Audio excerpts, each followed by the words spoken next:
We'll make sure it actually. We'll refresh the YouTube. Make sure we actually go live.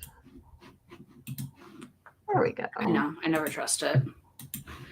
I never do either. Well, after it like jump scared me in May, like it started 10 minutes late. Right. I'm like, do not trust it again for a while. Okay, it looks like we're live. I see us. Yeah. Perfect. So hi everybody. Happy Sunday. I hope everyone is doing well.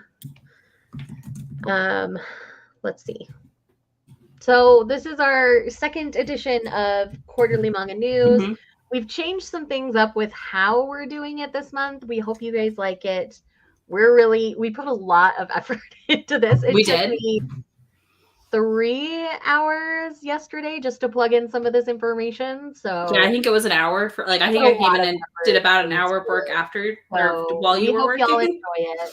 Mm-hmm. So I'm gonna go ahead and add that. So we've got a whole like presentation where we've sorted things out by publisher. Mm-hmm. So with each publisher, we'll be talking about the licensing announcements as well as the releases that we're excited for the following quarter. So we're kind of combining them. So if you're watching this back, that's kind of what's going on.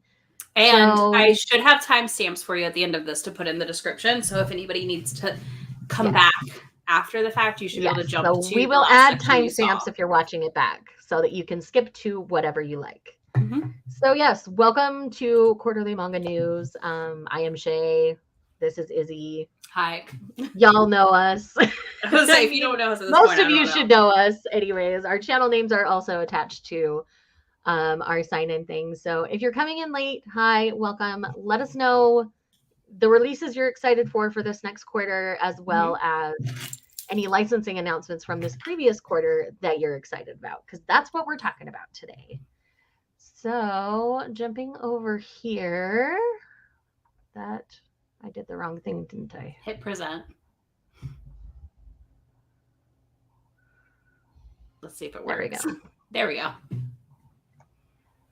So let's go ahead and start with Viz. Viz is one of the biggest ones, one of the most popular publishers. So I think that'll be a good place to start. Mm-hmm. So first up, we've got the next era of JoJo's. So this is part 6. So the 6th era of JoJo's Bizarre Adventure universe. We know people are very excited to have this one coming in English. I believe this one will take you through like 2024, I think. At the rate that they usually come out. So this will keep JoJo readers happy and busy for quite a little while. A little longer. Yeah, maybe a little longer. I don't remember. And then there are some other eras to come as well, I believe. This one is one that I am very particularly excited about. This is Sakura Saku. This is the most recent series we're getting from Iosaki Saka. I believe it's currently ongoing in Japan. So in Sakura Saku, Saku Fujigaya, I believe is how you'd say that name, would like to thank the boy who helped her, but all she has is a note signed Ryosuke Sakura. She discovers that a boy at her high school, Haruki Sakura, has an older brother named Ryosuke. She asks Haruki to deliver her thank you letter, but he refuses. And I think things start to develop between the two of them, I believe is how it goes. So again, very, very excited about this one. Like, it looks promising. And the cover is stunning. I really love this cover. If you're reading manga, so catching up on all the things. Welcome. Well, this will set you up. You'll have all the things to pick up. Exactly. So we're very, very excited for this one. When it comes to shoujo news, this was one of the biggest ones. We all love Saki Saka, so we're very excited. Next up, we have the next Junji Ito collection. This is Mimi's Tales of Horror, 9 scary stories that really happened, drawn from famed collection of urban legends, Shin Mimi Bukuro. I really should have gone. It's okay.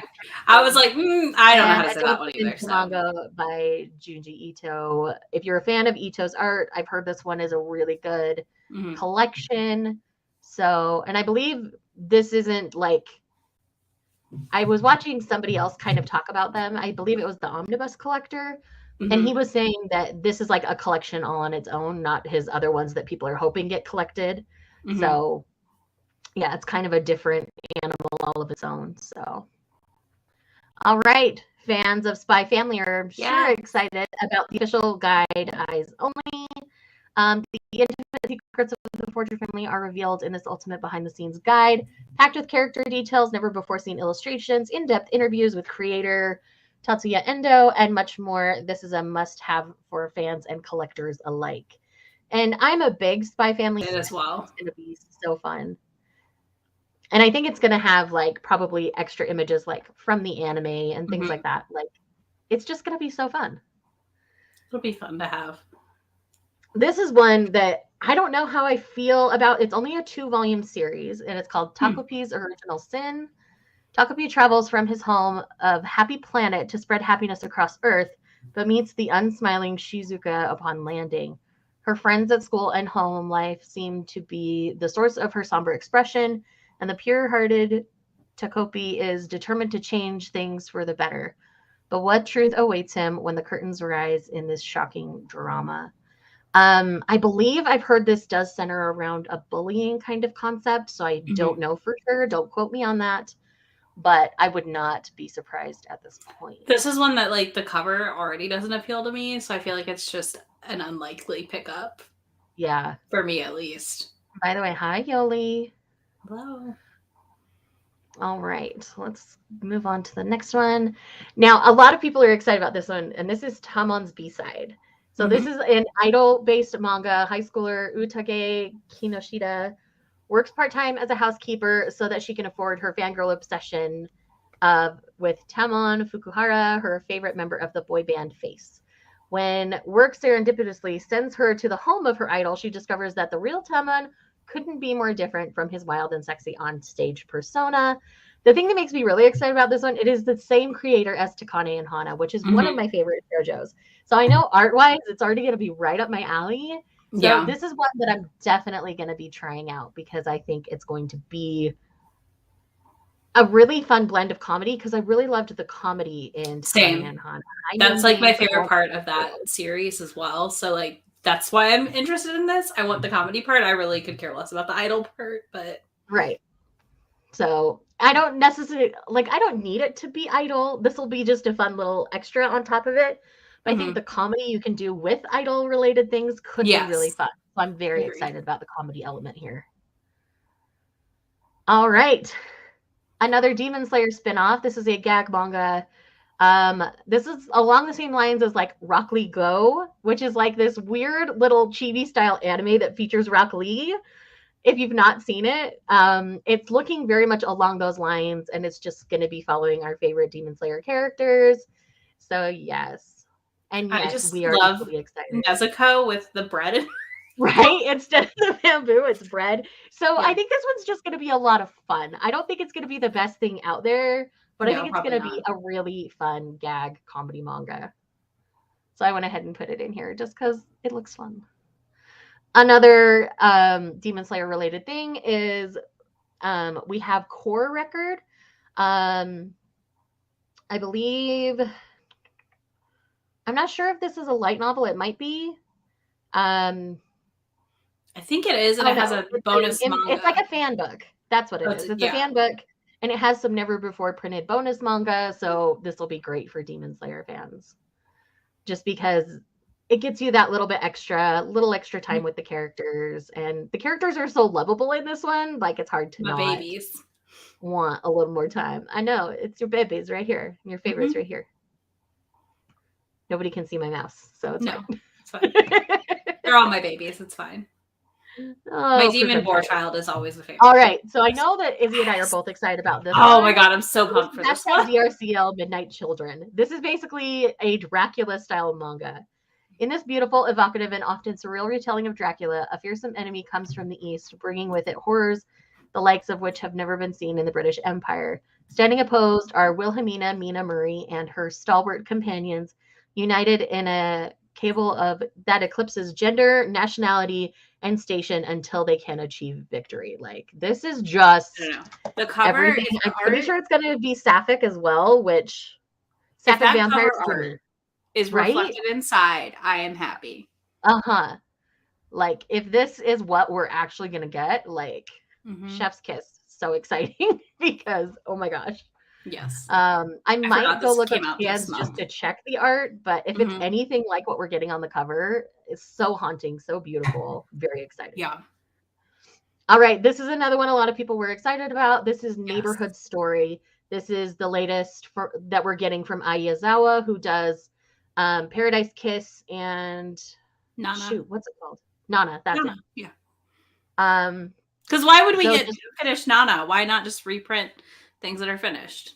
I don't think I was gonna say because Yazawa hasn't come back to Nana. Like we're just gonna publish the other things so that fans are happy.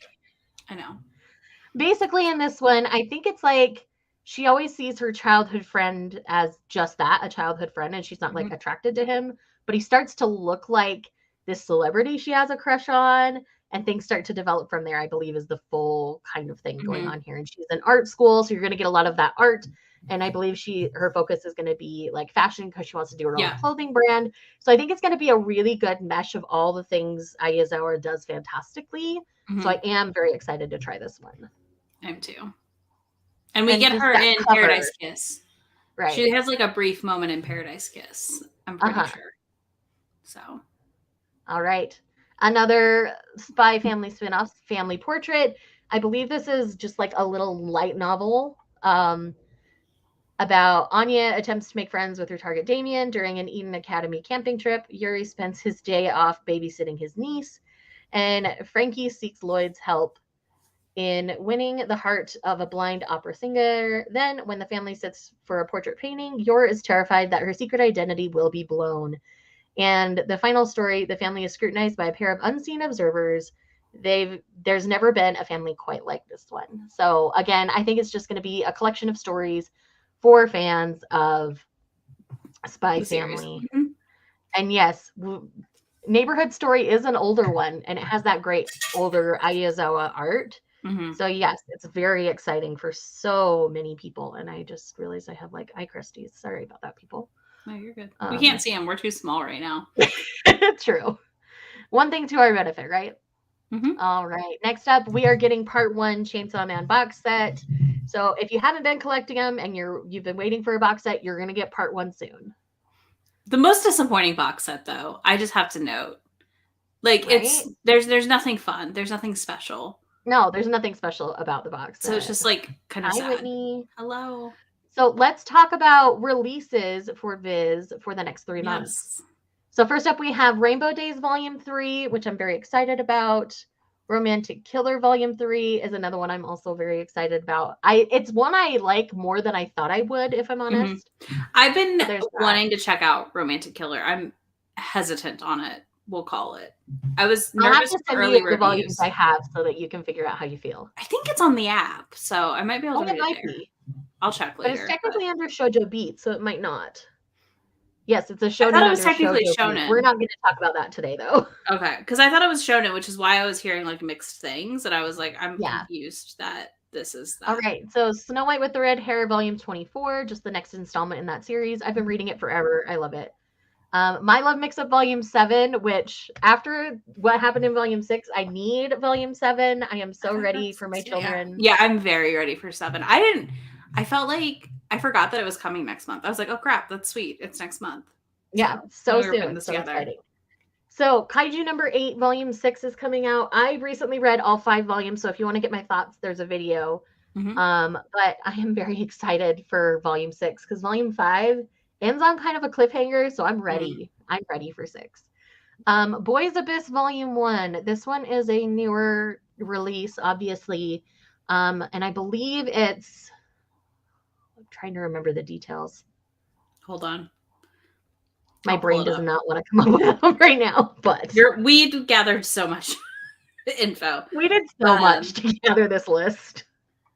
This is about self-serving adults and broken dreams push a teenage boy trapped in a dead-end town closer and closer towards the abyss. He's trying to escape his miserable life. The most interesting thing that's ever happened, there is a double suicide down by the river. His mother's checked out. He's stuck caring for his grandma with dementia. Like, it's definitely a darker one. It sounds interesting. It's one that I'll probably flip through at the bookstore before I decide if I'm going to pick it up. Yeah, big Makes sense. suicide warning. I can see that already here in the Yeah, for description. So sure. yeah, that tracks. Komi Can't Communicate Volume 24. You all know me. I love Komi. I'm a little bit behind, yes, but I plan on catching up very soon. And then we have Love's in Sight Volume 1, which is a new, I believe it's a shoujo that we're getting with a blind heroine. So I'm very excited about that one. The cover's adorable. Right? It's so cute. She's All like right, face planted on into him. to May. So we Mm-hmm. have Queen's Quality Volume 17, which I will tell you all to read Queen's Quality until I die because it is seriously one of the best shoujos I have ever read. Hi, Christy. Just realized I haven't been checking in with y'all. Oh, you're fine. Yes, We're My Love trucking Mix Up through. in Kaiju number 8. I am also so very excited. Yeah, very big suicide warnings. And have you read this one on Scans, Moonbeam? It sounds cute. I just read the description. It It sounds does sound adorable. cute. I'm It sounds excited. super cute. Wrong tab. This one. Okay, then we have my special one, volume 2. I really loved volume 1. I thought it was a lot of fun, so I'm excited for the second volume of that one. Fly Me to the Moon, volume 17. This is a longer series, and it's basically like a marriage of convenience style situation, and it ends up being really cute, and it's very slice of lifey, and I just really enjoy it. Not for everybody, but man, I have a great time with it. Mal, volume 11. Again, very excited. This is Rumiko Takahashi, who does Inuyasha's newest series, Mm-hmm. and it's so good. I feel like Takahashi took everything she learned from doing her other series and have mashed it all into this one series. Yeah. And so I if you're need a to fan of read her work, the I old think you'll really ones before I enjoy it. like dive into Mao, I feel like. Yeah. Dark Gathering. That is Yeah. about a girl who's an unwilling magnet for supernatural and Uh-huh. ghost hunting little girl. She joins forces with spirits and it sounds really fun. The cover is really fun too. It's got like that Yeah. sci-fi vibes, which I'm Uh-huh. excited about. She's got like little skulls in her eyes. So like I feel like it's either gonna be really, really good or it's gonna be like a nope very Yeah, quickly. exactly. Skip Beat Volume 48. I am reading my way through Skip Beat. Some of the earlier volumes have been harder to get my hands on, so I am very behind and not current. But Mm-hmm. I wanted all of my Skip Beat fans to know we're getting a new volume in May, which is exciting. Another one I'm very excited about now that I caught up last night is The King's Beast Volume 10. I feel like The King's Beast took a little bit of a dip, Mm-hmm. volumes like 4 or 5-ish, but after that, it's been really strongly going Where up I for me. dropped immediately on 4 and was like, Uh-huh. when y'all get further, tell me what to do because Yeah. I'm not feeling It's it. definitely worth continuing. It does take a little dip, and I'll admit that it takes the dip. But after that, it's been steadily climbing for me. Like there are some reveals in the last 2 volumes that I'm just like, Mm-hmm. give me more. I need it now. And then Wolf Girl and the Black Prince is a new shojo that I'm pumped Mm-hmm. for. That Yes, one we are is a going quick. girl. I'm so sorry. We have so many to go through that we kind of have to We go literally quick. have hundreds of slides is the problem. Um, Oh, don't worry, sorry. I'm talking over Izzy too much. you're good.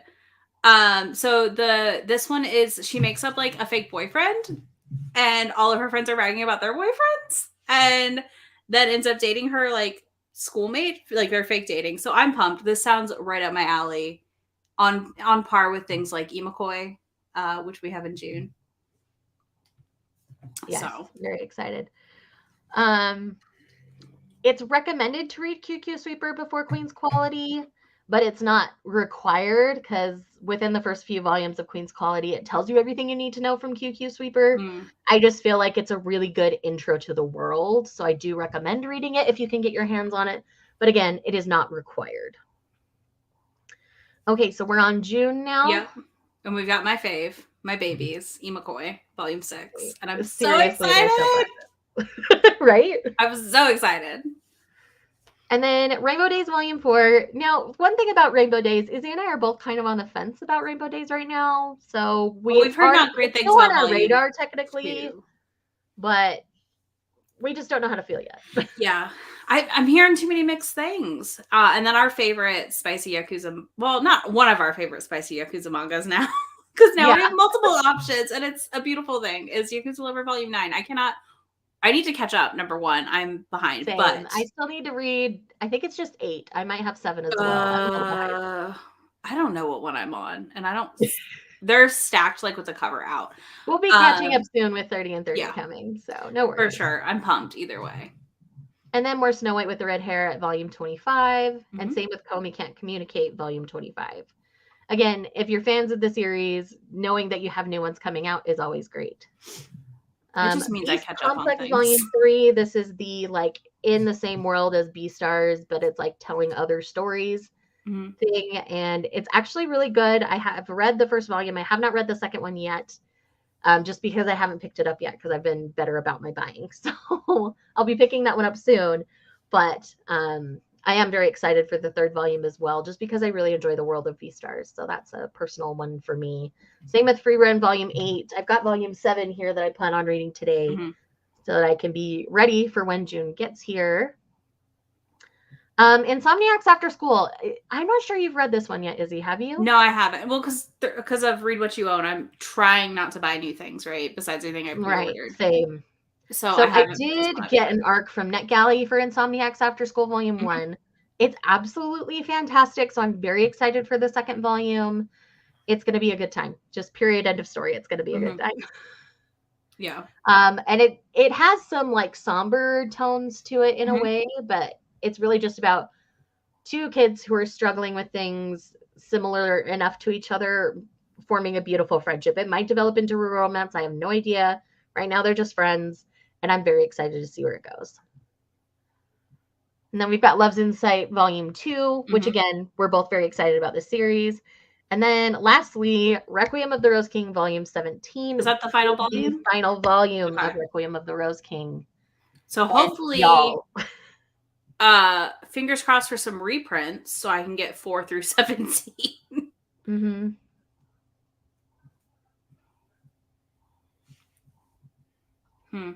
Yeah, I've never this seen is why I Hyukyuu recommend reading Hyukyuu Sweeper, because I feel like otherwise you just feel dropped in.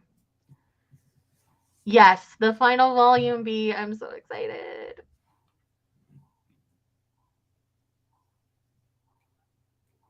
Yeah, it's finishing so soon, and I'm so sad. Because it only goes up through like volume 9, right? I think it's complete at 9, maybe 10.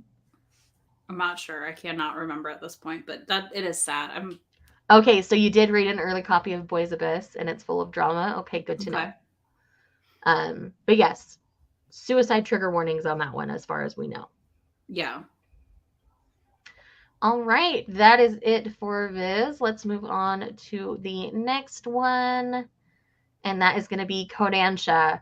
One thing we didn't put in the slide, but we do need to talk about is we are getting a digital app freaking finally from Kodansha. It's launching in May. It's like going to be very Shonen Jump app or style, I believe, where you just pay a certain amount a month and then you're going to get access to a bunch of their titles. So I think all the ones that are in digital jail, as people call it, will be available on the app. God, I hope so. Would be fantastic. Okay, so it is US only. I will note that for the app. They're saying 400 manga included, including Attack on Titan and Ghost in Shell. Over 70 ongoing manga. So we'll see. May 10th is the launch day they're saying for launch. So it is finishing at 9. Okay, I knew it was 9 or 10. I couldn't remember which. Oh, clearly we're breaking the news to Cherry Bomb. Yeah, it's the second we saw it, we're just like, yes, we've been praying for this for years. So yeah, I need more manga companies to follow suit, publisher wise, because is this in Boys Abyss, Mark? That has the inappropriate student-teacher relationship? I think so. That would make sense. Yeah. Oh, I hope it'll be available in all the countries, like right away. I imagine if it does well here, they're just going to continue to expand access as they can with publishing rights. I don't see how Canada and UK probably wouldn't be included in that. Right, because I think a lot of those licenses that they get are like just to license it in English, which means anywhere they speak English, they can do that. So I don't know for sure. Yes, Boys Abyss. Okay.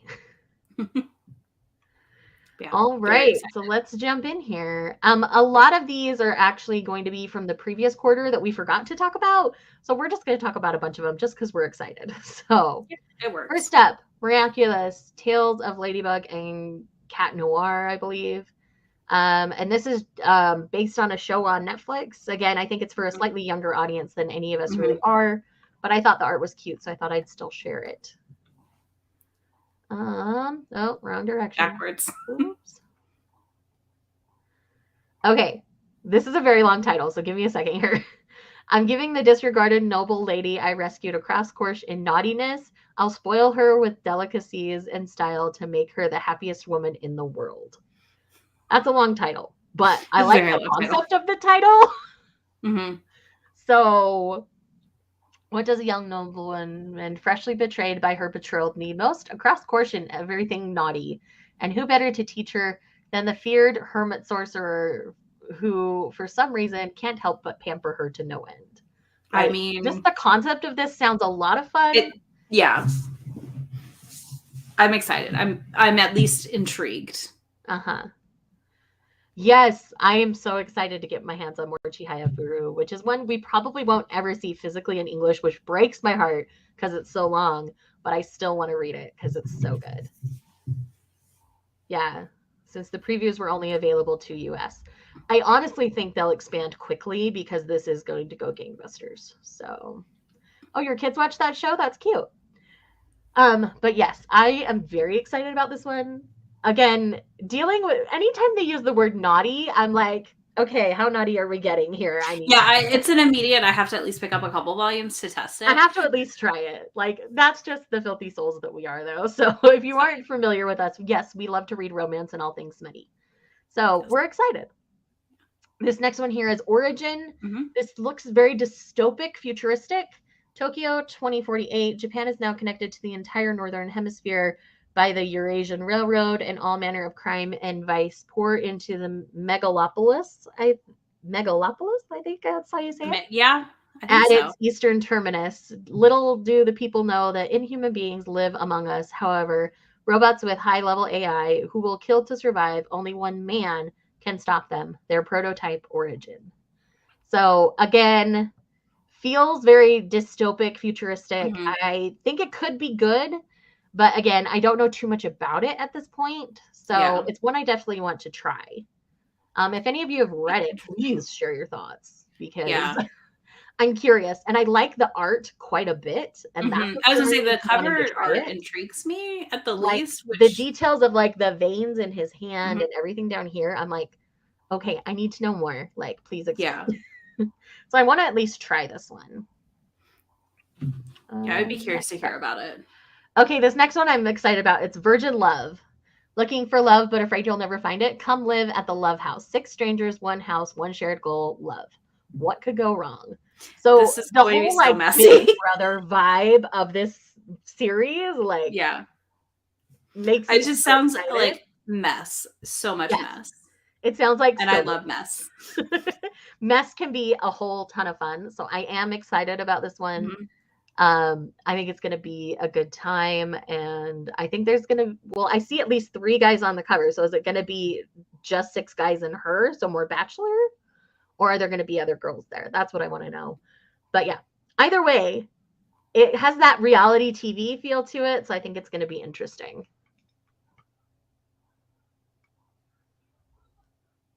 Okay, next up. The Girl Who Became a Fish. This is part of the Maiden's Bookshelf, like Bigger World, I believe it's how you do it. And we've got a couple of releases from them. So this one is Sua, a charcoal burner's daughter, lives together with her father in a small village at the foot of a mountain so remote it doesn't even appear on maps. Slowly she comes to realize the dark futility of her life, leading to a strange and elliptical transformation. Dazai depicts the adolescent awakening to death and the desire to escape through this quiet and ominous tale. It's giving me a lot of vibes of like Phantom Tales of the Night. So I would say I feel like this could either be really horror-y based or more like a suspense. If it's a suspense, I'm in. If it's more horror, I don't know. I'm gonna have to have other people read it to be like, I'm a baby, can I handle? Yeah. But yeah, it could go either way, and I really love the art. So I hope it's more like suspense so I can enjoy it. Yeah. But yeah, either way, it's very much on my radar. I am curious. I will at the very least flip through it and look at the art because the art is stunning. And then this next one is also from the Maiden's Bookshelf. This is Spring Comes Riding in a Carriage, a more intimate and romantic entry in the Maiden's Bookshelf series. This tale of doomed romance brings together the so-called god of literature with the gorgeous artwork of Atsuki Ito, author of A Love Letter in 26 Characters. So this one looks like it's going to break my heart, but I think it's Yeah, going to I be was gonna say adorable this. at the I same time. already feel sad at this cover art. Like, this cover already makes me So sad that's a because they're lot. in a freaking coffin. I know. All right. Interesting. So I yes, love the cover. It's beautiful. it's I stunning, and I am would wildly maybe curious. So if buy anyone's it, read just any of these have it Maiden face Bookshelf out. titles, please speak up, Yeah. tell us, Mm-hmm. because we want to know. We want to know all the things. You will see this on my shelf face out probably because I love that cover. Probably. Same here, because But yeah. it's too Will I love stunning. it itself? I don't know. I'm definitely We'll see. curious though. Mm-hmm. Okay, so this next one, y'all just have to kind of like go with me on this because it's giving me a little bit of the vibes of Primitive Boyfriend, but not quite. So, the Darwin Okay. Incident. Created in a biological science lab, Charlie is a half human, half chimpanzee hybrid known as a human Z. Raised by his adoptive human parents, Charlie is now 15 and starting high school. There he meets Lucy, a clever loner who becomes his first ever friend. But his normal life is shattered when the animal rights extremist who freed his mother from the lab 15 years ago reemerges as terrorists bent on kidnapping Charlie at all costs. So it has kind of that like sweet element that Primitive Boyfriend had, but it also has more action to it. So I think like it's just giving me those kind of vibes. It'll be interesting to see what you think of it. For me, Yeah. it's one I don't think I'll like, but Okay. I could be proven wrong. Mm-hmm. I don't like The whole human monkeys, Z thing, I'm so like, I need to know more. So I think I'm he's a gonna little try it. too monkey on the cover, like for Okay, me that's fair. to like chimpanzee looking. That I'm not necessarily a fan. Okay.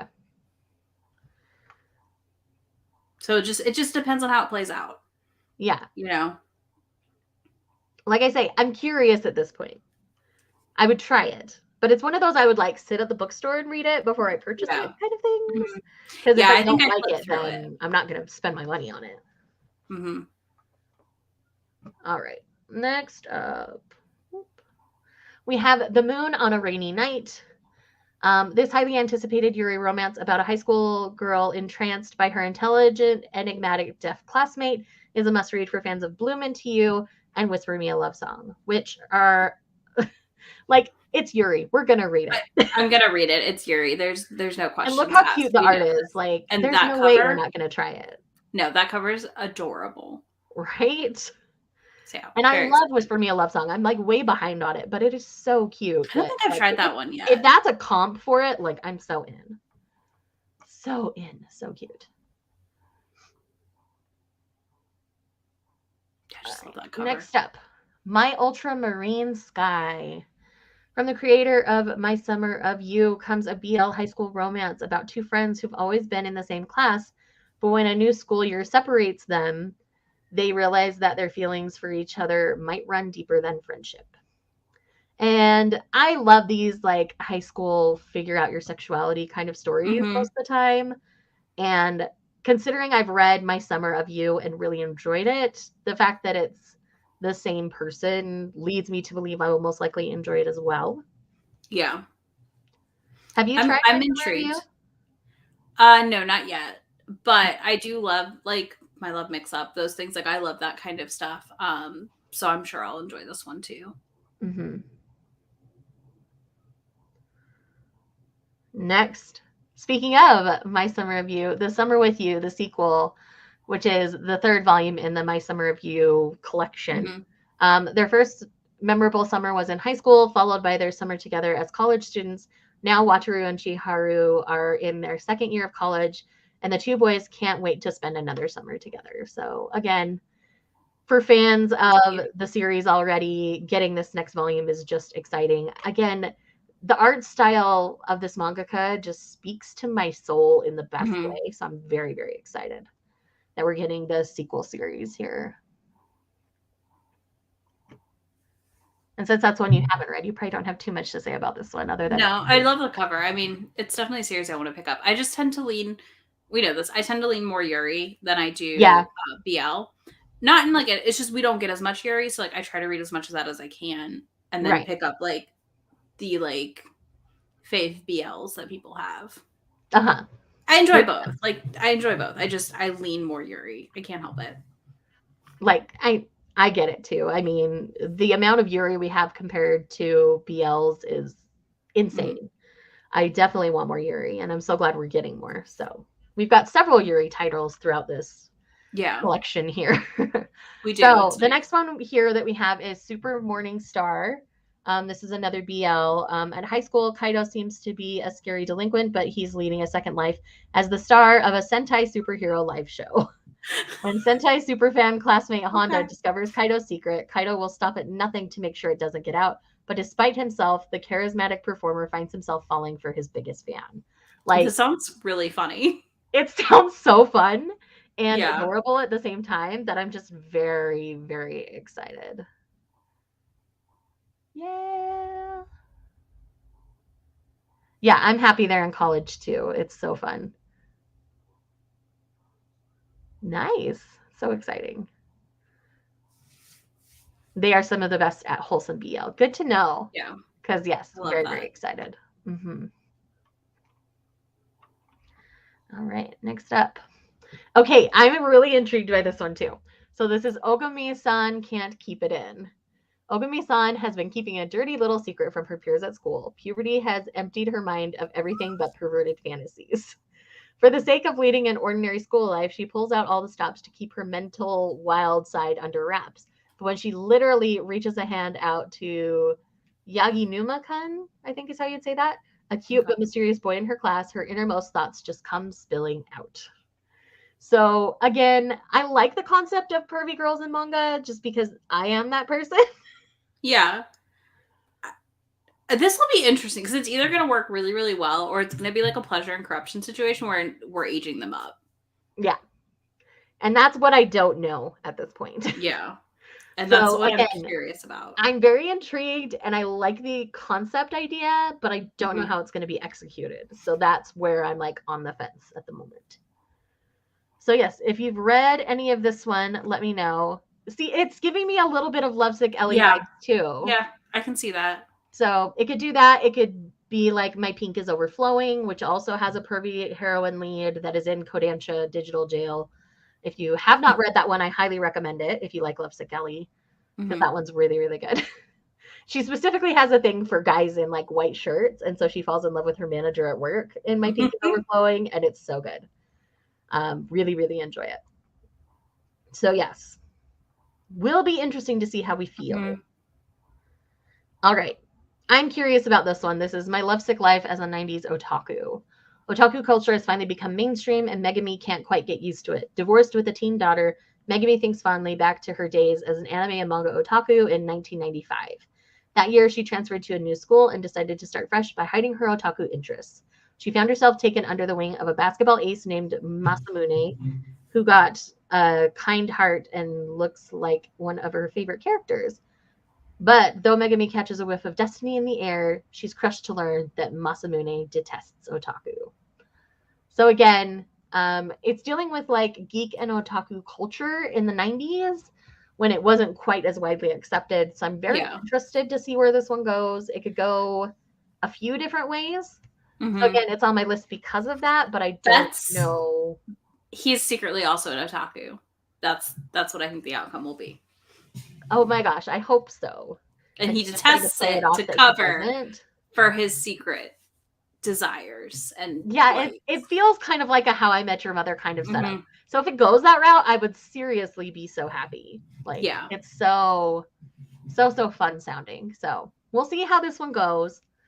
Call we're taking so long. We're like not even on the It's fine. we have so many slides. It's fine. I've It's got timestamps. We will put them down below when we're done. So if fine. people have to leave, All they can right, leave. next up. How I Met My Soulmate. This is the new Anashin title, and I'm so excited. They did Waiting for Spring. I love their art, so I'm very excited for a new series from them. Mhm. And it looks like they're not going to be in high school, which makes me very happy. Yuki is a Yes. 20-year-old college sophomore who has wished for one thing since moving to Tokyo, to find her soulmate. Growing a bit desperate after a long drought, she goes along with a friend to a club for the first time. Her friend thrives, but it's chaotic and loud, just not Yuki's scene. But just when Yuki begins to despair that she'll never find a real adult relationship, she meets Iori, a man with bleached hair and a slightly scary demeanor, but first impressions don't always tell the whole story. Could Destiny still have more cards to play? I So am very again, I excited think for this is this. going to be more Josei. I'm really excited for this because I already know I Mhm. love the art, Yeah. not just from this cover, but from the other series I've read. Yeah. So yeah, I'm very curious about this one. right? Like just the look of him on the cover makes me like, okay, I need to know more. Yes, you're mysterious. Please tell me all the things. Mhm. Oh, very excited. Okay, King in Limbo. This is a very highly anticipated series to come in English. So I know a lot of people were excited when this license was announced. Let's see. It's been 8 years since the pandemic in which a deadly sleeping sickness claimed millions of lives. After a serious injury cost him a leg and nearly his life, Petty Officer Adam Garfield retires from active service in the U.S. Navy. But his plan to focus on his family and physical therapy is shattered when he receives a secret word that the sleeping sickness has returned. And it's his job to bring back the mysterious man who helped cure it by diving into people's memories, a man known by the code name King. So again, it's got that air of mystery. Mhm. Have this mysterious person that cured things, and I like the art because you can definitely tell the difference between the two. Yeah. One looks very American, one looks very Japanese, and I think it's going to be a really interesting story. I don't know that I'm I'm ready for really gonna talk about pandemic this one nonstop. stories, Huh? though. I'm still not ready for pandemic stories, though, is the problem. No, that's fair. Like completely fair. But the mystery element of this, That the that's the thing. supernatural That's what I'm, mystery element is what's got me like, okay, yeah, I want to know. same. So yeah, this is one like I remember when this one was announced, a lot of people in my Twitter feed were like, "Oh my gosh, finally!" And so, Yeah. yeah, I it's love one the people cover, though. obviously been Like, reading same. scans of for a while. Sorry, say Mhm. that again. The cover, though, like that, it's really interesting how Hmm. unique the cover is for this kind of series. So I'm curious. We'll see. Right, same. All right, I know we were both excited about this one when it came. Yes. Oh So my we're God. getting a Witch Hat Atelier cookbook, and it's going to feature the adults. I'm so excited. Yeah. I mean, what else do you need?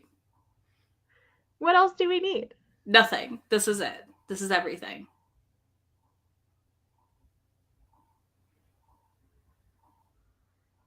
Yeah, Hmm. Yeah, they are, I which love is that they're doing interesting a too. lot more of that as well. But yeah, so we just love the world of Witch Hat Atelier. So we will take Yeah. anything the mangaka wants to write in that world, Yep. personally at least. Yep. I mean, I still need to catch up, but I'm in love with it, and that's why I'm not caught up. Because I'm like, I don't want to be caught up Yeah. because we're in the waiting game now for the series. So. Yeah. I don't love the waiting game, but I love it too much to like hold on to it for very long. Yeah, same. I get that. It's only because I've only read the first three that I've been able to hold off as long as I have. I honestly think that too. So we are going to get deluxe editions of Vinland Saga, which I find interesting. So these are going to be 3-in-1 collector's hardcovers, where the volumes that are coming out now are two in Okay. one hardcovers. I was gonna ask. I was like, So what's the difference between the ones on the shelf right now? I Because I don't was like, understand why they're doing this. It's a choice, but okay, whatever. huh, Yeah. interesting. So for fans of Vinland Saga, you're getting more. We are getting a small box set for Blue Period as well. It's going to be the first 6 volumes. So if Mhm. you haven't tried this series, I definitely recommend picking it up. I've read the first 11 volumes. I think I'm just one behind because that's come out in the last quarter.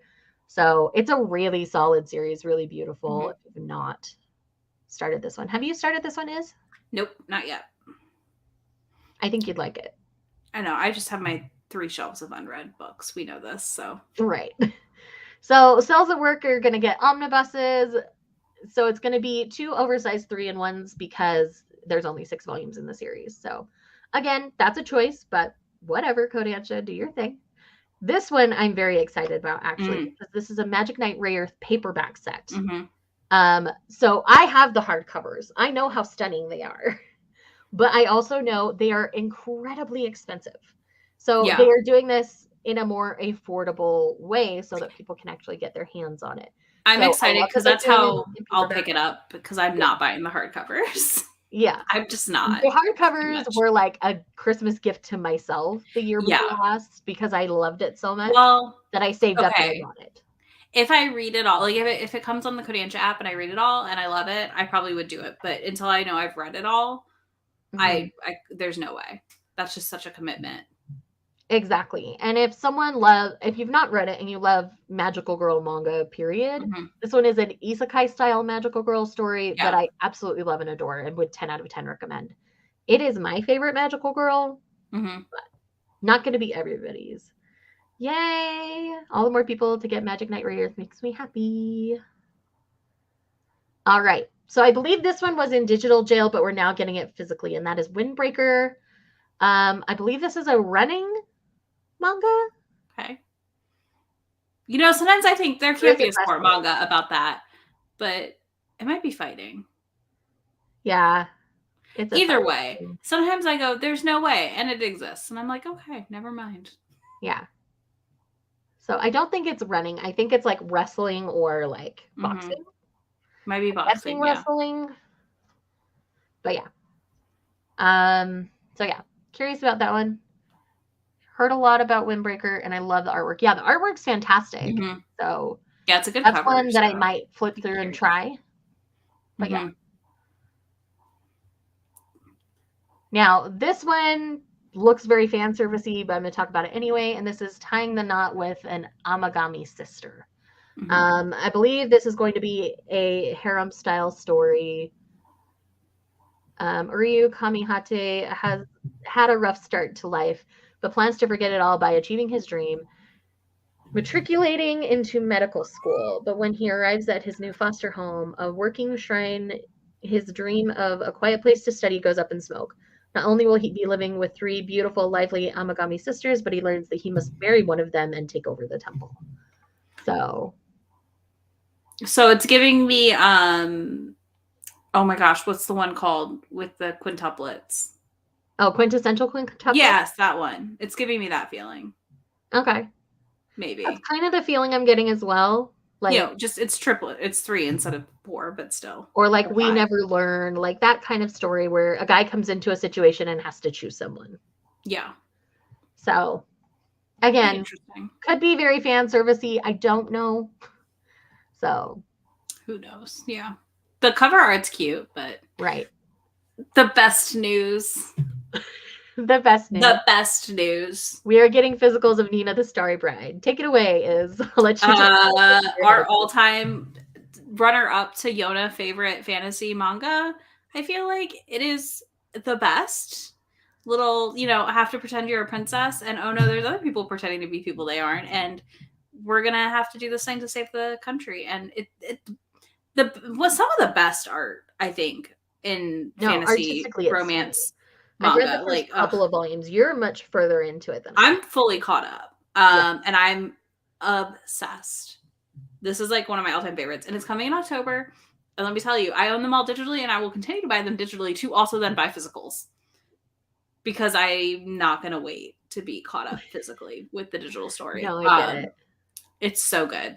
Seriously, if you like Yona, Snow And it White with red also hair, kind of has a similar setup to Prince Freya, but I've heard a lot of people prefer Nina to Prince Freya. but yeah, she's like living on the streets, gets taken in to like help assume the identity of this like priestess, and it's just fantastic. Gets Right. sent off to be married. Like I'm so far in now that I'm also like I don't want to. It's like Yona. I don't want to spoil it. Right. There's some great reveals and some romance and just the best mix of it all. And yeah, the art is to die for. Very exciting. Give us all the things. I like never thought that would these. leave digital jail, to be honest. Right. Same. And then we have She's My Knight, which I believe is only a 3-volume series where it's one of those, she's very manly, he's a bit feminine, and he's got like this big crush on her. Mm-hmm. It's really cute. I read the first volume and I I've just think I not own the kept first volume. reading, but I believe it's very short. And so Mm-hmm. she's like his knight in shining armor, and it's just cute. It looks So this fun. one's also coming out of digital jail. Mm-hmm. Yes. Anything fantasy, gimme. We are definitely those people. We're Yeah, very much like, the same in that regard. yeah. I'm All literally, I right. haven't read Snow White just because I'm holding it back for when Yona's done to read.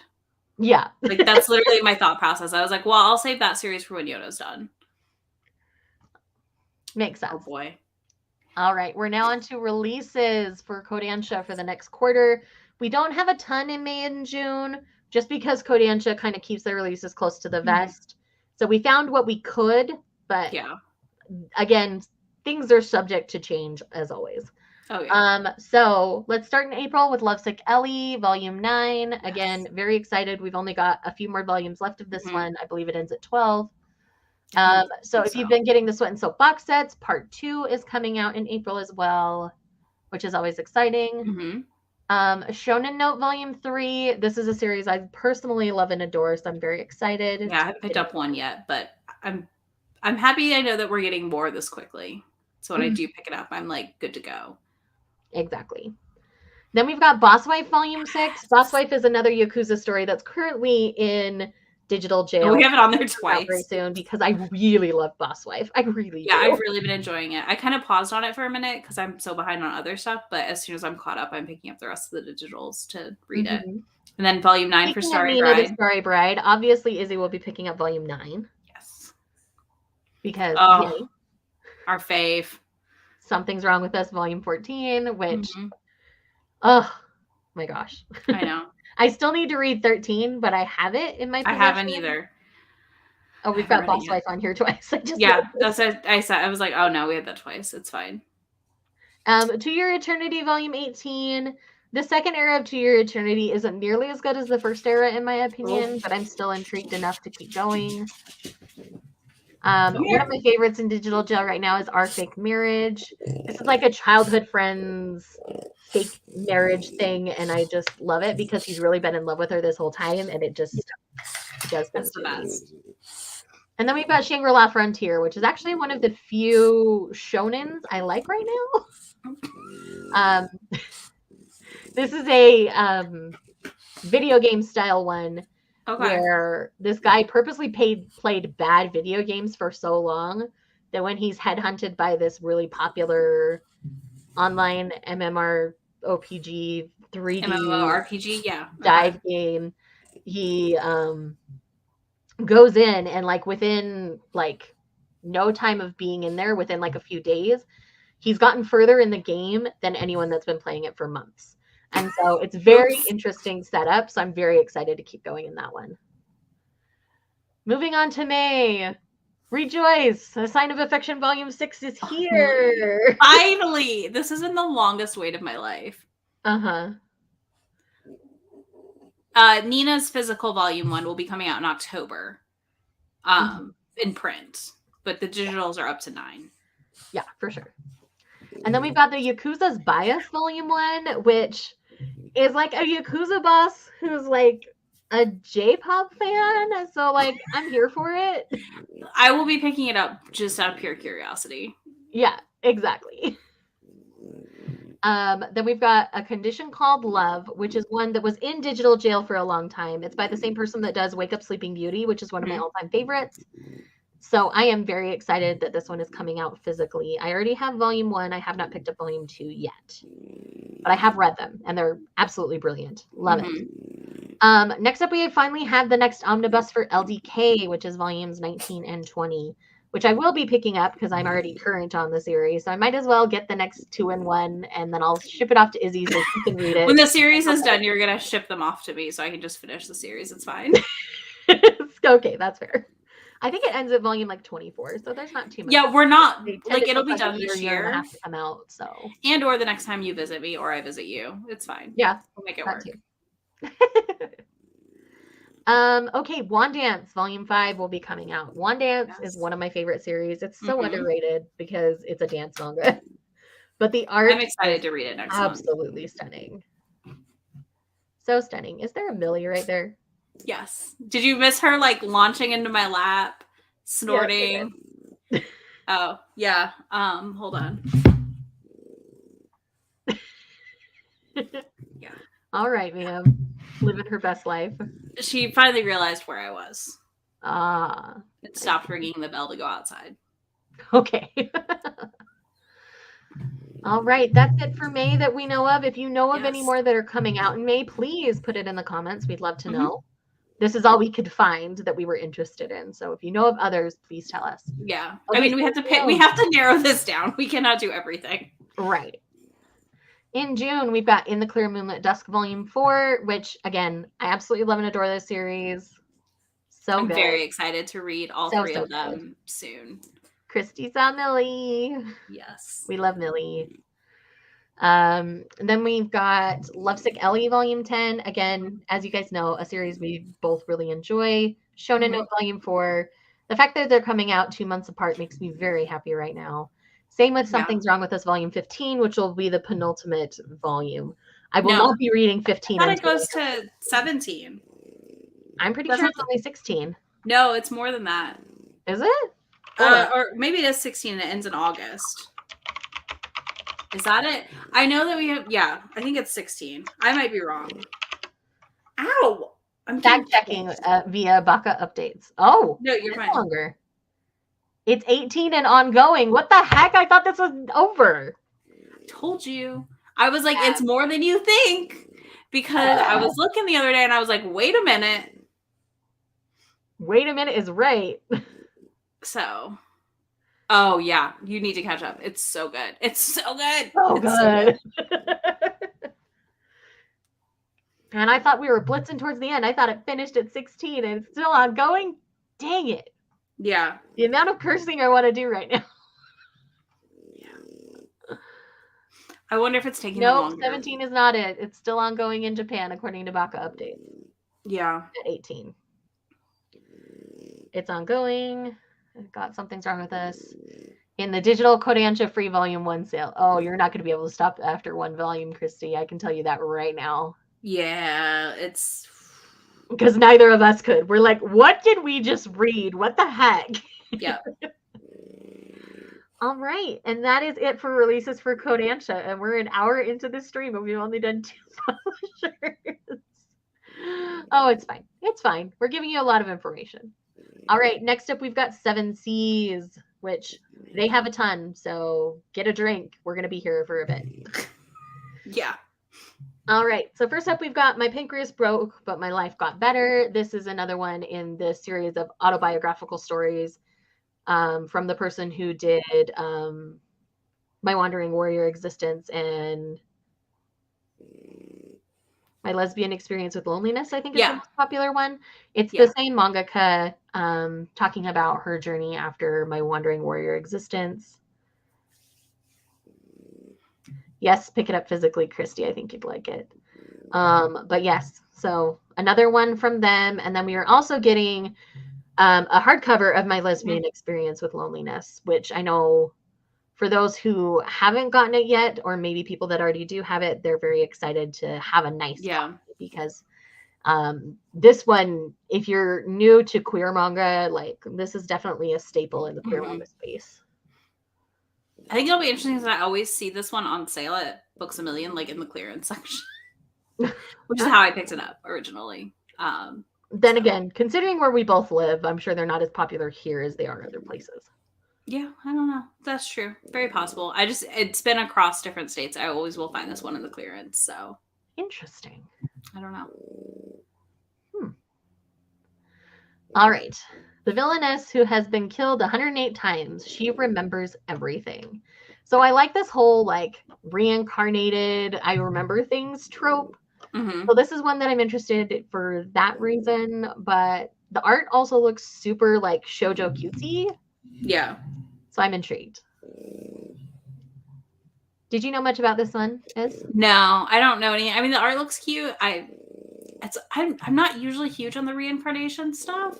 Yeah. Type books, so we'll see. I'm curious. I'm intrigued, we'll say, at the least, but not like pumped necessarily either. Right. Like it'll be one I'll be curious to on this one is in each of her past lives, Scarlet was the despised queen of her kingdom, and each time her reign was ended by a group of heroes led by Scarlet's rival Arisa. Scarlet never even survived beyond age 28. After Scarlet dies for the 108th time, all her memories of her past lives and deaths are unlocked for her 109th life. Scarlet is determined to do things differently this time, but it might not be up to her if all those past deaths were the results of a curse. Can she find a way for her 109th life to break the cycle? So, again, like stuck in a time loop reincarnation kind of thing. Mm-hmm. It's just my jam. It just depends. Like I really vary with these, so it'll be interesting at the very least. For sure. All right, this next one is Black Knight Parade. I am curious about this one. I will not deny that. I am very intrigued because it sounds like okay, let's just read you the description. So, Hino Miharu will be spending this Christmas just like the last, alone and working a dead-end job. All he wants is good employment, but when he meets a Santa Claus dressed in clothes as black as coal, he has no idea he's encountered the real deal, sort of. The Santa Claus dressed in red makes Christmas happen for good children everywhere, but his darker counterpart handles the holiday for the bad kids. As a name on the naughty list, Miharu is dashed away to work for the shadowy Santa. The pay and benefits are great, but his coworker is cute. But will this end up being the dream job he wished for, or a nightmare of a Christmas? So the whole idea of like a dark Santa Claus, like just tickles something in me that I'm wildly curious about. This one. This one will be coming out in the fall of this year. Yeah. So again, I am intrigued. Seven Seas will sometimes pick up the weird, obscure things, but I am still wildly interested in this one. Probably more than I should be. Yeah, we'll see. Yeah, we'll see. Okay, my dog is a death god. This one just looks like it's going to tear out my heart and soul. I don't know if I'm going to be able to handle this one emotionally, is all I know right now. Yeah, emotionally, this one's going to be a lot. I have a feeling this is one that's probably going to make me cry with each and every one. Because essentially, this god of death disguises himself as a dog and works at a hospital to help people cross over. And I'm just like, this is going to be emotional.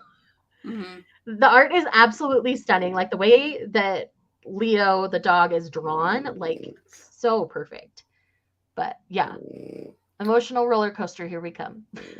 Yeah, pretty much. Do I want to cry is going to be the determining factor when I pick this up. Mm-hmm.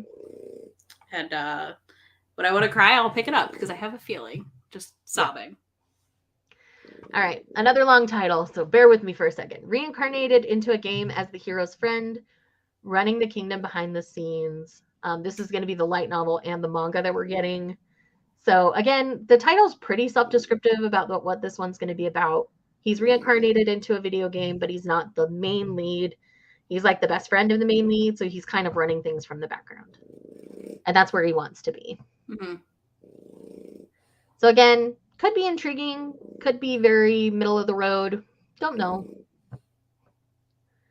Lots of reincarnated into game series out there. So the question is, will this stand up to the others? Yeah.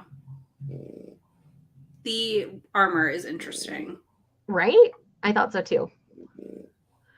All right. This next one is Obey Me, the comic, coming to us in manga form. So if you've played Obey Me, the Otome game, this is a manga telling the story.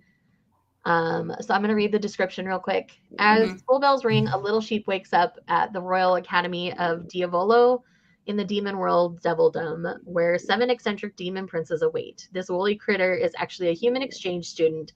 So why are they so fluffy and cute, and why can't they remember anything? Now they must figure out how to turn back into a human and regain their memories as princes named Lucifer, Leviathan, and more raise hell with their devilish hijinks. So again, all the fans of the Otome game, I'm sure, are very excited that we're actually getting this. The art looks fantastic, very on par with the art from the game. Be curious, it's one of those. Yeah, it could be good or it could really be a bummer. So, yeah. See you next up. I think this one's going to not necessarily be one for me, But I think there's some people who are really going to be excited about this one. And this is Yomo Suhegui. Listen, better than my I attempt can't would say have been. it. I'm sorry, I tried. Scions of the Underworld. So I'm going to go ahead and read the description on this one again.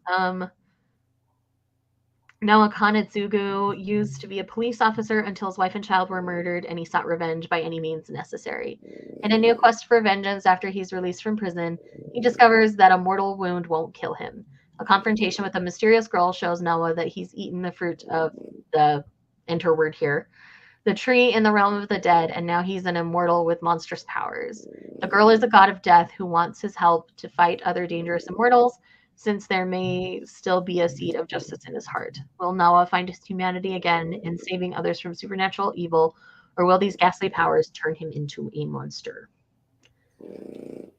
So again, I'm curious, but I'm not sure it's going to be for me. I mean, the art is stunning, but it also looks like it could be very horrific very quickly. Yeah, it's not something I think is probably something I would read, but I do feel like, yeah, there's people I know that will love this. There's definitely people I know who would love this. Like, I really think this is like a Bree from Locked Booktition. Bree, if you're here, I think this is something you would absolutely adore. Yeah. But I'm not sure it's for me. I know she was here for a minute. I don't know if she still is. Yeah. Definitely more for our horror manga fans, I think. Marg would love this too, I think. Yeah. Okay, Lonely Castle in the Mirror as a manga series. Now, this is based on the literary fiction horror-ish novel. And now we're getting a manga adaptation of it. I'm more likely to pick up the manga than the actual book. I think. It's a book in translation, so if you want to know the story before you go in, you can go read it. I know it's easily available to people, but I've heard nothing but amazing things about it. And yes, that is Millie snoring. It's just what she does. I've just like been around Izzy enough lately since she's gotten Millie that I know that she's just gonna snore and it's fine. It's fine. She's touching me in a sleep. She's happy. Yeah.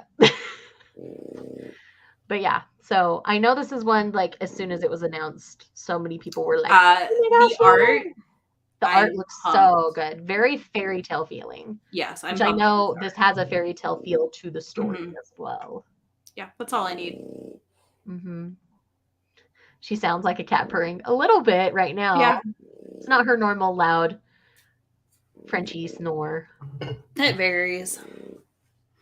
Yeah, for sure. It's a rough life over here. Okay, this is one that I'm very excited about. This is Sheep Princess in Wolf's Clothing. And I believe this is like Yuri, if I remember right. I think so. So Aki is a wolf woman who lives in the land of the sheep people. While working as a butler in the royal castle, she happens to save the life of Princess Momo, after which the princess demands that Aki be her private tutor. Momo seems sweet and docile, but she turns out to be a difficult student, and Aki soon learns that the princess's fluffy exterior hides a hungry heart. Aki must deter Momo's advances, but she can only deny her wolf's instincts for so long. So again, it's that sheep and wolf dynamic, and I love I'm a wolf, but my boss is a sheep. So I think this is just going to be like, this is going to be like a Yuri version of that. In a way, more fantastical, but I'm still very excited. I'm excited. Let's see. Chloe has a question. Do you have a rec for manga about books? The Savior's Book Cafe in Another World is a fantastic one. The Savior's Library is another one. I would say Savior's Book Cafe would be my top rec. Plus, it's going to be complete Bookstore in 5 is also volumes. really good. I've been reading the light novel for those. But I think those would be my top ones about books right now. All right. But yes, very excited for Sheep Princess in Wolf's Clothing. All right. Another long title. Give me a second. Oh, God. Easygoing territory defense by the optimistic lord. Production magic turns a nameless village into the strongest fortified city. Again, it's kind of like a child hero, so I don't know that this one's going to necessarily be for me. Yeah. But I put it in here because I think there's an audience for it. I'm just not sure it's me, being almost 40. I can see that. All right. Another one we're both excited about, The Secret of Mhm. Friendship. This looks like a new high school-based Yuri. I love the art style on it in particular. I think this one's going to be really, really good. I'm just very excited. Give me all the Yuri, please. Yes, agreed. I love that cover too. So I'm just it's gonna Right? be I mean, the it's whole just like gonna selfie be situation and everything, like it looks so good. mhm. All right, I'm going to read the description real quick just so you guys Mhm. get a better feel of what it's actually about. Aiko and her best friend Mo couldn't be more different. Aiko is a shy, average looking girl, while Mo is beautiful and envied by everyone at their high school. Though their personalities are total opposites, the bond between them is incredibly strong. Mo might have an endless supply of suitors, but when it comes to actually dating them, she has a condition. Her boyfriend must value Aiko more than he does Mo. No one has yet been able to meet her condition, not until a boy named Tsushita appears, at least. What will Aiko do when her relationship with her best friend begins to change? So it might not actually be a Yuri, but I think it's going to be like, Yeah, I just have a feeling it's going to develop in that way where she's going to have to confess her feelings and that her friend has always had feelings for her. And so it's going to be interesting.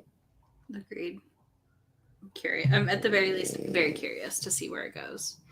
All right. I forgot about this one too. I'm so excited about this one. So this is We Started a Threesome. This is a polyamorous marriage manga. Mm-hmm. And that's all I need to know. I am definitely at least in to try it at that point. Mm-hmm. Um, my only worry is they might fetishize a polyamorous relationship, and that's Yeah, my concern at this point. I am going to try it because I would love to see more poly romances in manga because same. I like poly romances. I do. I do too. I'm too jealous to ever actually be in one, like full disclosure, but They're always fun to read about. So they're always fun to read about because I love seeing how they all offer something different to the relationship. mm-hmm. So I am excited, but I don't need to know much more, and I don't want to know much more other than I know that they're childhood friends who all decide to be a married throuple. All right, Oh, you're very excited about this right? one. Finally, a poly manga. And finally, a tentacle manga. This is Deep into the Tentacle Cave. Deep in the tunnels of an abandoned mine lurks a demon that absorbs the power of anything it touches. The black ooze. When it consumes its first human male, it acquires both intelligence and ravenous sexual desire, much to the distress of a sorceress who mistakenly enters its domain. The heroes who seek glory and riches in these caverns are about to learn why monsters should be feared. So again, I'm curious. This looks Mm-hmm. very fan servicey with the size of her breasts, but I don't care. I'm still gonna try it because I just think it's gonna be a wild time. I agree. I do think it's going to be interesting at the very least. Mm-hmm. All right. For Yes. our BL fans here, we have Training Mr. Sakurada, which looks like a BDSM style BL, where clearly we have a Dom and a sub, and they're both very excited on this cover. So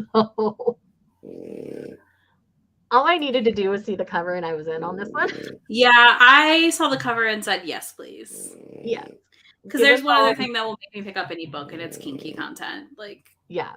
I have to know. I always have to know. All right, I'm going to read the description here. So, Sakurada Hajime is thirsty for a girlfriend and a good time. He can't get enough of women, even though they've been steadily losing interest in him since the Playboy days of his 20s. The new junior in his department, Mibu Seichiro. Oh, it's age gap and the younger guys, the Dom. Oh, that makes it even better. Okay, that The new makes it even junior more in his exciting. department, Mibu Seichiro, is hogging all the babes and the promotions, and worse, he's such a great guy, Sakurada can't even begrudge the man's success. But when Sakurada awakens in a love hotel all tied up, it's Mibu who strolls through the door. He's got a shocking revelation and plans to ruin Sakurada's whole week with a marathon of kink play and revenge. What's Sakurada to do, especially once he notices he's beginning to enjoy it? So yes, I'm excited. we're excited for the kink play. Give, give, give. Okay, this is the white mage doesn't want to raise the hero's level. Again, this is very fan servicey, obviously from the Mm-hmm. cover. And it looks like she doesn't want to raise his level because she won't be able to be around him, is kind of what I've gathered. So she's purposely not raising his level so that she can. Yes, we were excited for the last one as well. But yes, so I put it in here just because it was announced. So there it is. I'm not particularly interested in it. I'm good. This isn't usually my favorite. I'm not a big fan service fan. So Yeah, same. Okay, so this is Shin Plus Sized Elf. So this is like a spin-off series from the Plus Sized Elf series, Mhm. and I believe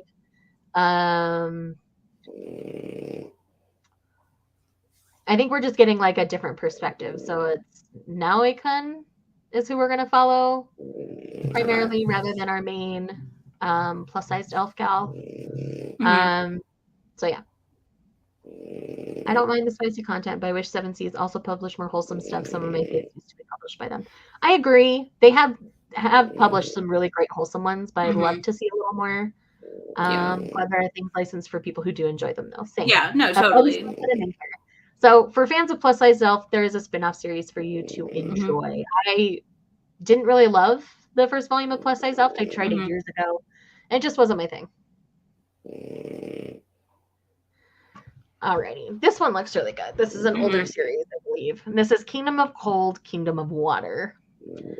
I remember everybody was like, oh my gosh, finally, when this one was announced as well. Yeah. So I'm going to go ahead and quickly read the description so you guys get a better Mhm. feel of what it's about. But it's definitely a fantasy, almost medieval era feeling. Once upon a time, two countries who shared a border wouldn't stop squabbling over petty issues. Their spats eventually escalated into war over an incident involving dog poop. Finally, Okay. the gods declared that both nations had to call a truce.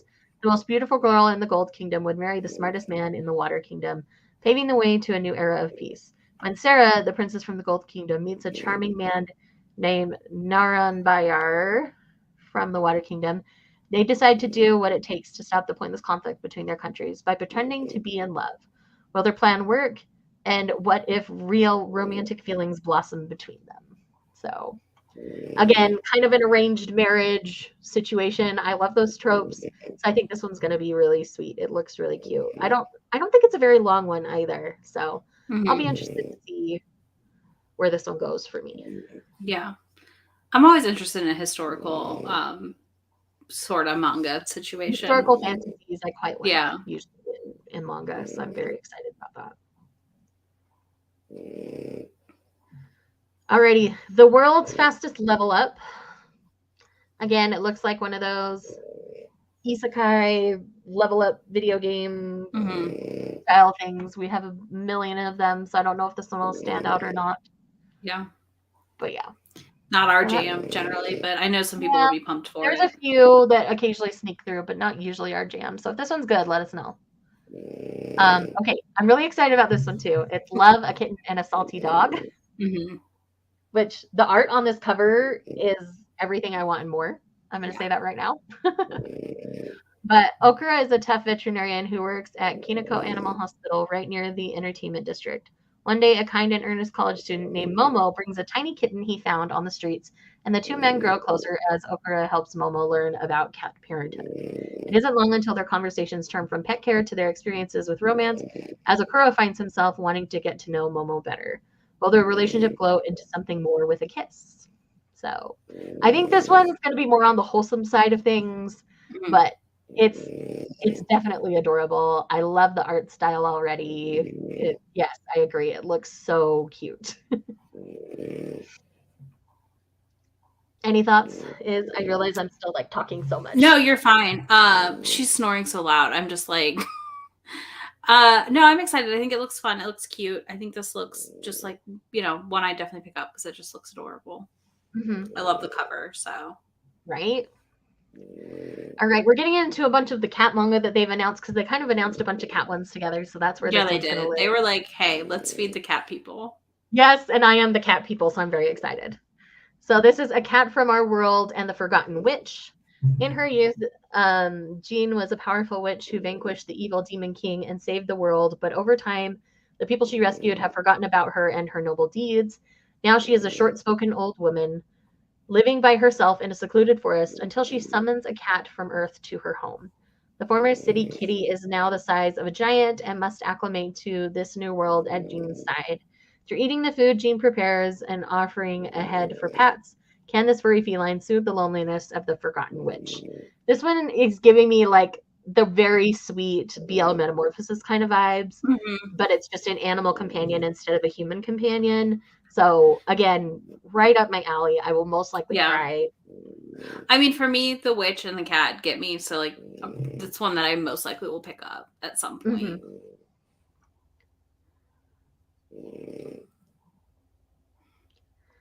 All right, a break from the cats for a second. We have Chi on the movements of the earth. Again, this is a historical piece. Mm-hmm. Yeah, right, Christy? That one looks super cute. Because it's taking place in the 15th century. And again, I like historical manga sometimes. So I put this one on here because it's very loosely, at least, on my list.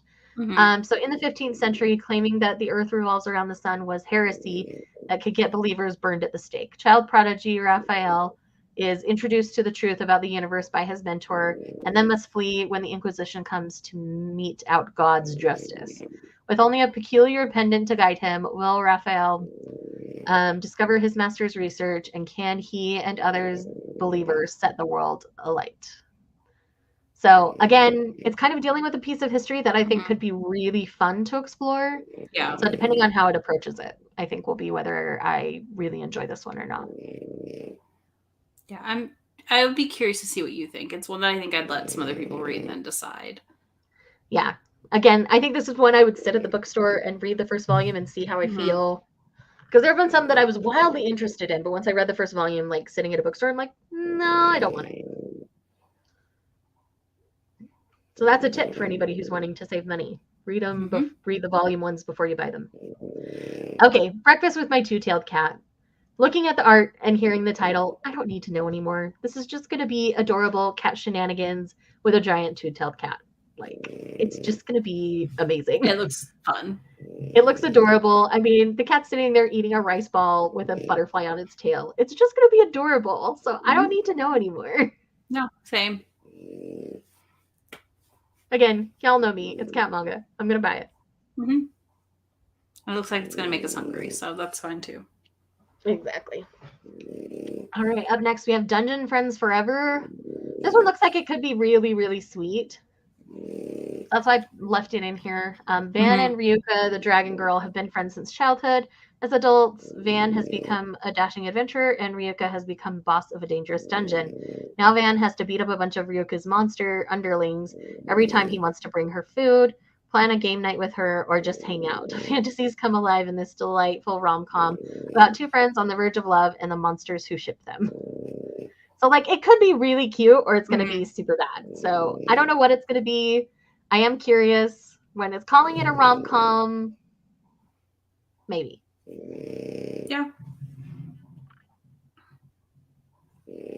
And where it's saying friends forever in the title, I'm like, are you really friends? Or are you going to become more? Let's see. Yeah, like which one is it? And where the monsters are shipping them, I'm very intrigued. And then I'm so excited, especially because Donuts Under a Crescent Moon just finished. We now have I Married My Female Friend, which is the Cannot next wait. story that we're getting from this mangaka. And again, grown women, Yuri, we're done. We don't need to do anymore. No, we don't need any more.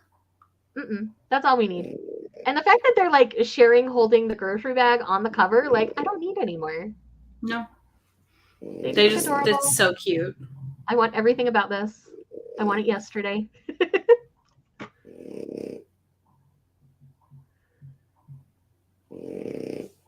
Okay, so this one's technically a light novel, but this is from the Steamship imprint, so that's why I left it in here.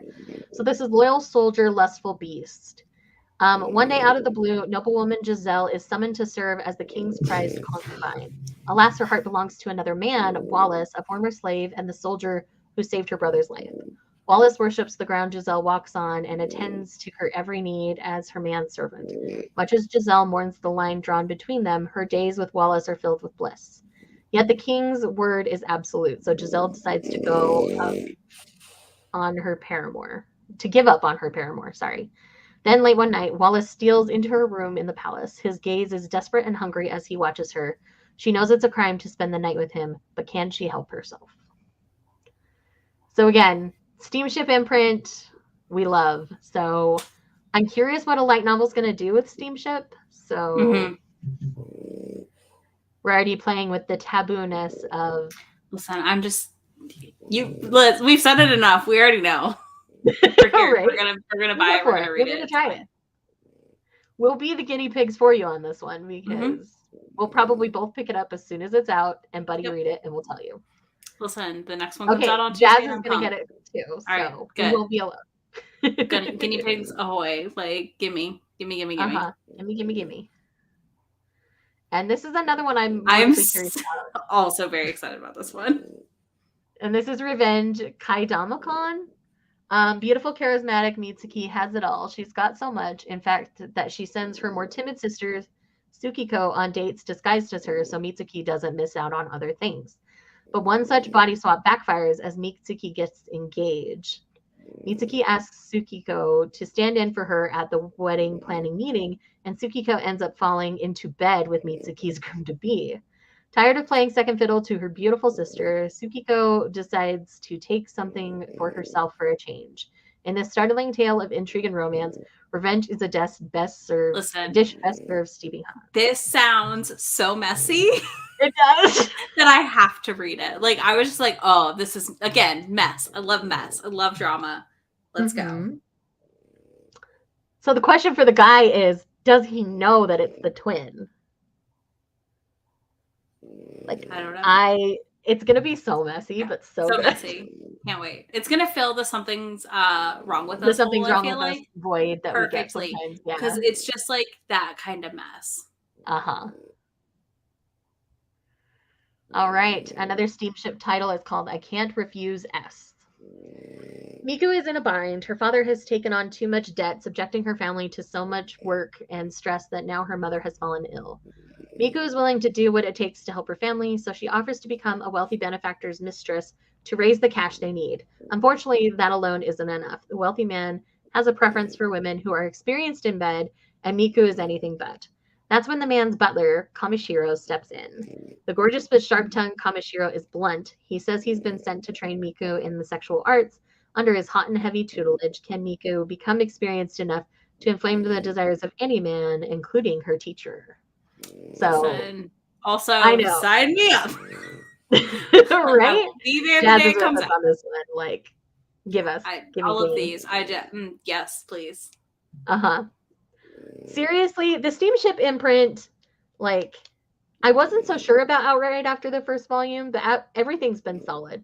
Like, Outright continues to get better. If you would have told me that Ladies on Top was going to overtake Outright as my favorite from that those releases, I mean, we know it's because of the pegging, but I'm just saying, I don't know if I would have believed you. Like, I was like, okay. It's the best steamship out so far, but one of these new ones could take the cake. I'm very excited for Tuesday's release, so we'll see. Yep. All right. I believe this is another steamship. It is. My boss is a giant. He manages my every need with his enormous skill. Just the title alone and this cover is enough for me, but I'm going to go ahead and read you the description as well. Natsumi, also known as Ham-chan, hustles at a demanding office job like a hamster running in a wheel. Meanwhile, her boss, Samijima, is more like a shark. He's handsome, sure, but he's also imposing and scary, at least until he confesses his feelings for her. Natsumi is a little overwhelmed at seeing a vulnerable side to this gigantic man, especially since she doesn't have a lot of experience in love. In the love department, So she's secretly thrilled to see more. Together, this big boss with a carnivorous appetite and the smaller woman who's hungry for his love are ready to unleash their wild sides. And yes. Yes. The cover alone, I was just like, well, we have to read this. The fact that he's groping her on the cover is sending me.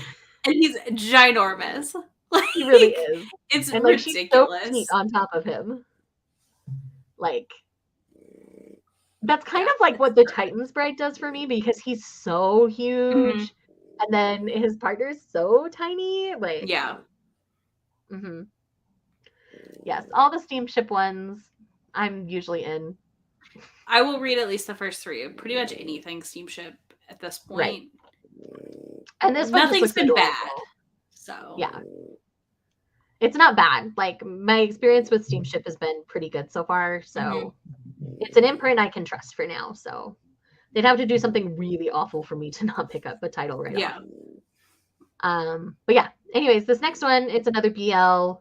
Anyhow, the rabbit is infatuated with the puppy. Again, seems pretty kind of standard BL, I guess I'd say. Usagi Akira is a 25-year-old introverted office worker who loves 2 things, shoujo manga and the spare moments when he can log into his favorite MMO, Tail Earth. There, his avatar is a beautiful bunny girl, and he's able to go on adventures with the charming wolf boy, Gakuto. When Gakuto asks if Akira wants to meet up in real life for the Tail Earth FanCon, Akira agrees. Sparks fly between the two, despite neither of them being quite what the other expected, and they soon fall hard for each other and decide to date. They don't have much experience when it comes to romance, but this gamer couple is eager to figure it out together. So again, it just sounds super cute. So I'm in. Yeah, Steamship is about to take all our money. And game Between the Suits is also really good. It's a little more on the messy side, so if you like messy, you'll like it. So, like, for me, game would be, like, it's kind of last because I feel like I need volume 3 to know how I really feel about it, if that makes sense. Whereas, like, I'll Never Be Your Crown Princess is really fun and cute so far. Outbride, obviously, love. Ladies on Top, love. I don't know. I still like game. I just don't love it as much. Like, I don't get as excited for my new volumes. Right. So, this looks cute, though. This looks adorable. Like, I love the art style. The whole setup sounds really cute. Nerds falling in love. I always love nerds falling in love stories. Same. All right. Again, another one I'm not super interested in, but other people might be, and that's Modern Dungeon Capture starting with the broken skills. And again, she's basically naked on the cover, so I'm expecting it's going to be very fan servicey. And it just sounds like, you know, their workplace becomes a monster infested dungeon. So it'll be what it is. Yeah. All right. This one I'm very excited about as well. And this is 365 Days to the Wedding. So Takuya and Rika are co-workers in the travel agency in a travel agency in Tokyo. They're both single, but they don't mind since they're introverts with fulfilling lives at home. Unfortunately, now their job is looking to staff an office in Siberia, and non-married employees are the first to be considered. Rika is desperate to avoid the transfer and goes to Tokyo with an idea. If they pretend they're getting married in a year, they can stay in Tokyo. The only problem is the two of them barely know each other. If these two quiet coworkers fake a relationship, will it turn into something real? This is going to be great. I feel like this is going to be so weird. Like, I am so excited. Yeah, this sounds Try any ones you want, Christy. If you want, I'll DM you later and we'll talk more about it. Yeah. But yes. None of the steamships have been bad, so like don't be discouraged from trying any of them. Right, exactly. Would be my takeaway. And like if one intrigues you, that's the one to go with. Mm-hmm. But yes, this sounds delightful. Days to the Wedding is I'm all in. I'm all in. I love fake dating. So fake engagement is even better. All right. Yay, releases. Releases for 7 Seas over the next quarter are insane. Each month got a page for a couple publishers. Not all of them, but a couple. Viz almost. Viz was close. We have, as Speak of the Devil, Game Between Suits, Volume 3, coming out this month. And, you know, it's the coworkers in a not a relationship, a bang with benefits, you know, and don't fall in love challenge that we all know is going to go the wrong direction. Exactly. It has to. And we love mess, so we're excited for it. Yes. Next one we're excited about is Bite Maker Volume 7. Again, we're both kind of on the fence at this point with Bite Maker, but we're morbidly curious enough we're going to keep going. Yeah, pretty much. I can't stop. I kind of have to finish it now. It's such a weird Omegaverse situation. Love is an Illusion Volume 2. I know you didn't love Volume 1. I have not read Volume 1 yet.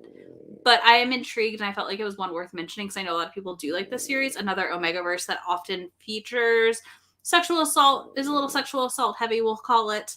Mhm.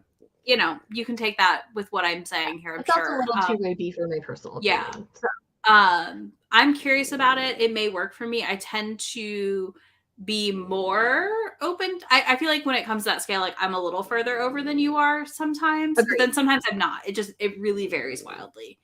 Mhm. So I'm curious enough. And I love seeing these webtoons get published and Right, same. manhwas like in print. Exactly. Cinderella Closet. This is a new series. Looks very like makeover y. On the cover, there was like a woman doing the girl's makeup, but then there was a guy in the background. So I don't know if it's like a she's the girl kind of situation. I think that's Mm-hmm. the name of the movie. Yeah. Yeah, she's all that. She's all that. That's what it She's is. all that. I was like, wait, So no, yeah, it's giving me that kind of a vibe to the Mhm. story from what I remember. But yeah. I'm And of excited course, to check it my out. new life as a cat. Of course, I'm picking it up. Yep. I don't know anything about this Android one or the It last looks one. like a new Yuri, and it says doesn't count if you Okay. lose your virginity to an android. So it's a female android and a female Hmm. human.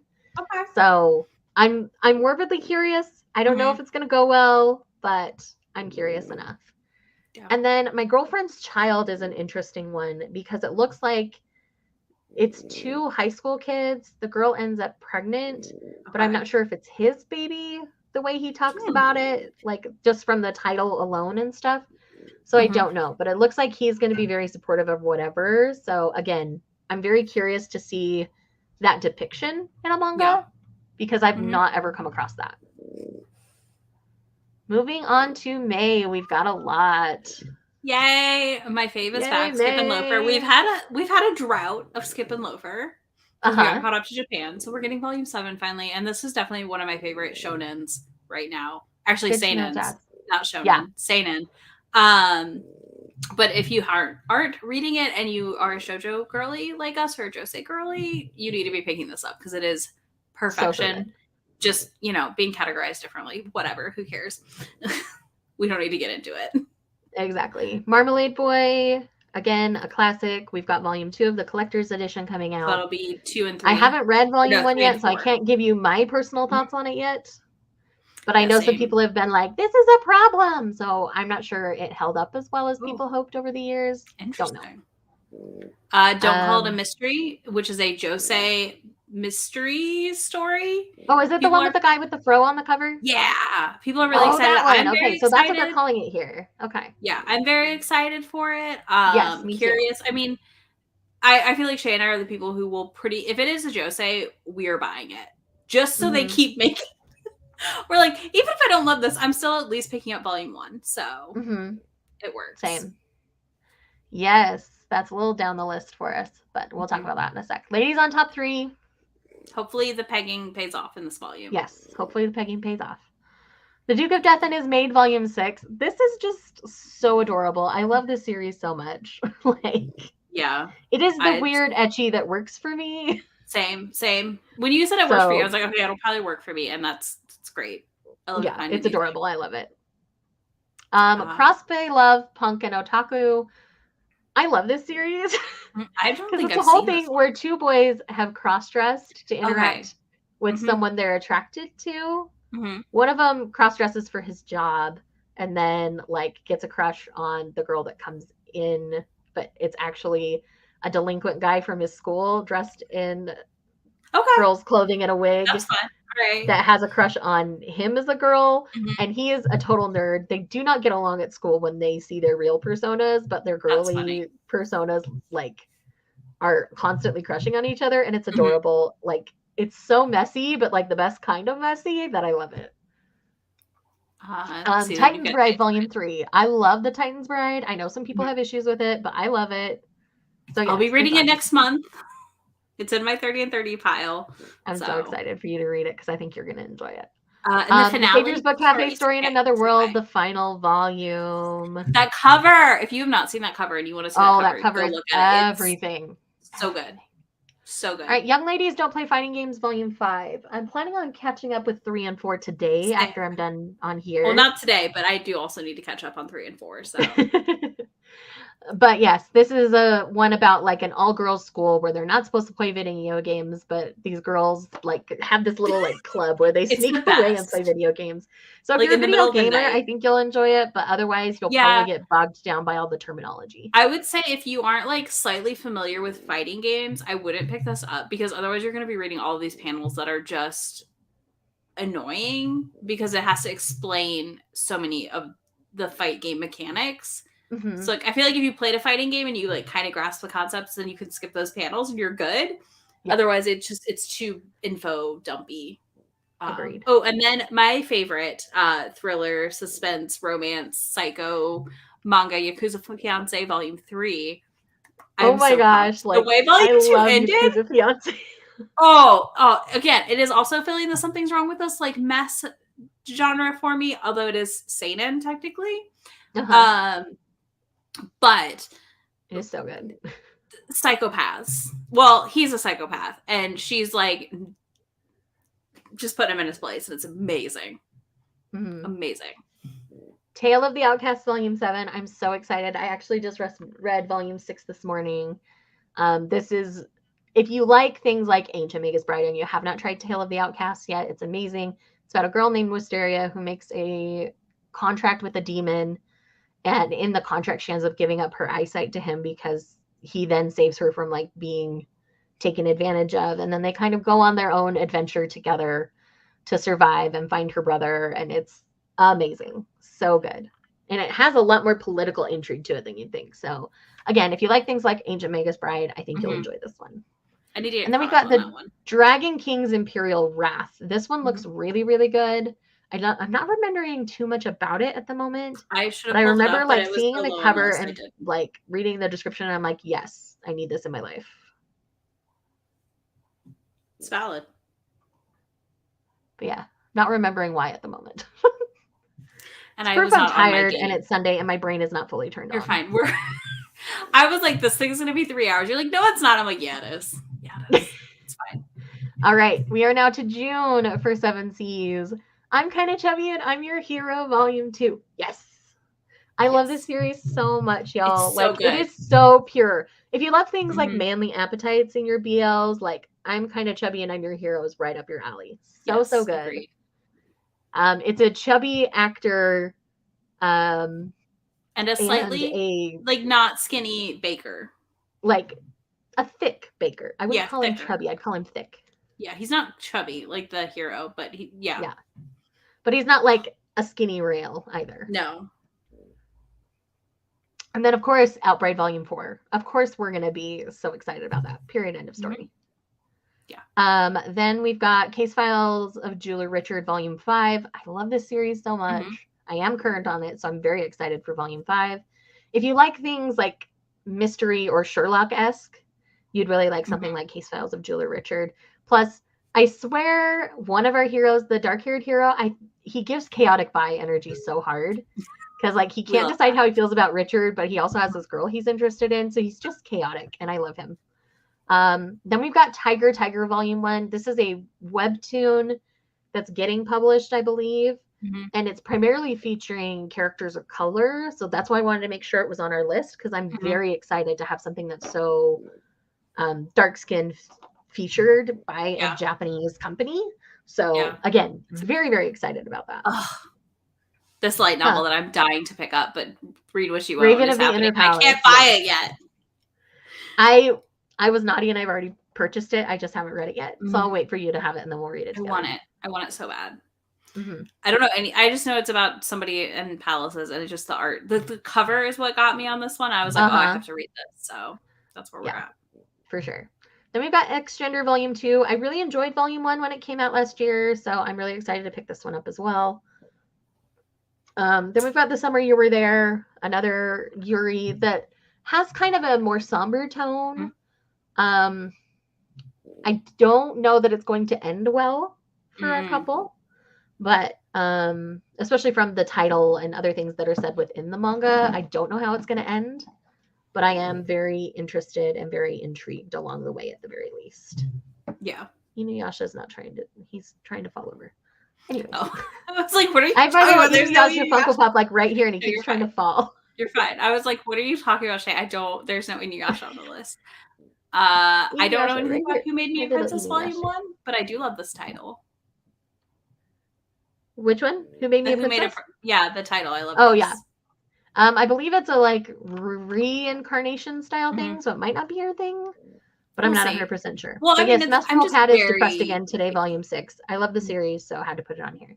But yes, I am very curious about Who Made Me a Princess. But I think it's one that I'm gonna like sit in the bookstore and read before I purchase. Yeah, same. I can see that. And same with What He Who Doesn't Believe in Fate says. This is the one with the guy on the cover that's like cutting the red strings of fate. Okay. And so I'm very intrigued by the whole concept of the fact that he can go and disrupt things and re-navigate things. And so I think it's going to be kind of messy, but a good kind of messy. Yeah. Then we've got The Dragon Knight's Beloved, Volume 5. Another series we love. But I can't wait. This motivates me to catch up by June to read 5. And then I was going to say, I think 4 just came out in the last quarter, so I don't think you're too far behind.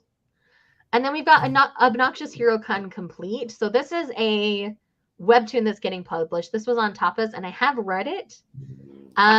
There's going to be some non-con and some BDSM elements in here. So if that's not your jam, this isn't going to be the series for you.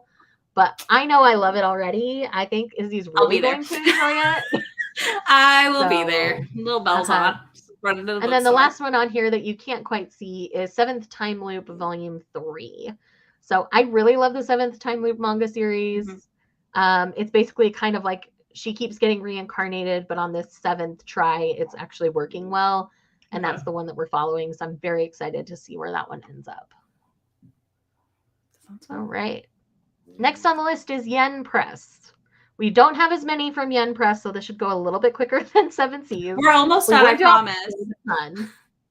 All right. Devil is a Part-Time Ruler official anthology comic. So again, I think it's just something that's just going to be for fans. Kind of a fan book situation there. And then we've got The Secrets of the Silent Witch. Monica Everett is the Silent Witch, the only mage in the world who can use unenchanted? I copied and pasted, so who knows? Yeah, okay. I have determined she's also the shyest girl you'll ever meet, and now she's been tasked with protecting the kingdom's second prince. Ooh, sounds. Can we just note that they put the weirdest words randomly in their descriptions of these series? Sometimes, yeah. I'm like, wait, what? I'm just like, why did you pick this word? Why did you use that one? Yeah, I'm excited. Sometimes it don't make sense. Imitation. This one looks really good. Yes. As a member of an idol group, Tea Party, Maha dreams of becoming a big star. Little did she know that she'd go viral so soon by embarrassing herself on a popular talk show. But as the saying goes, there's no such thing as bad publicity, right? And this is a manhwa that's coming. Yes. Again, very excited. It looks so good. So good. All right. This is just everything I need. This is my mate as a feline gentleman.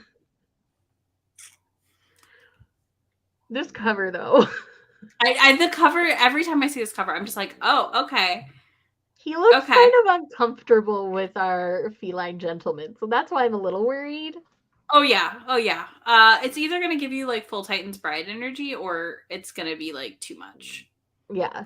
That's kind of the impression I'm getting as well, so going to be interesting for sure. Yeah. So, reading the description, when Toshiro becomes a servant for diplomat Alex, he expects he will again be treated as a sex object. But to his surprise, Alex is appalled by the treatment of Omegas in Japan. Oh, it's Omegaverse, yes. And Toshiro finds his feelings changing. I'm in for a minute at least. Oh, well. Okay. We're going to see where this one goes for sure. All right. This title. Nope. Just a monster tamer passing through. I don't need to know anymore.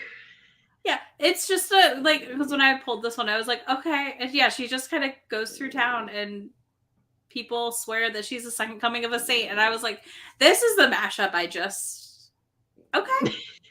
She's got like a cat on her head. I was like, okay, this title's whatever you want. Yes, more Omegaverse. We'll take all the Omegaverse they want to give us. That's for sure. 100%. Some weird titles.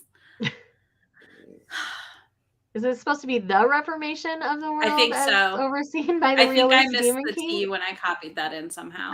Don't Yeah, ask. the Demon King here. Yeah, Azeroth has been reincarnated with a mission to unite the world. Wielding unheard of resourcefulness and tactics, he'll reshape the fate of all who live under his reign. I kind of like these things because I feel like the girl's going to be a big help to him. Yeah, I'm curious about it. Yeah.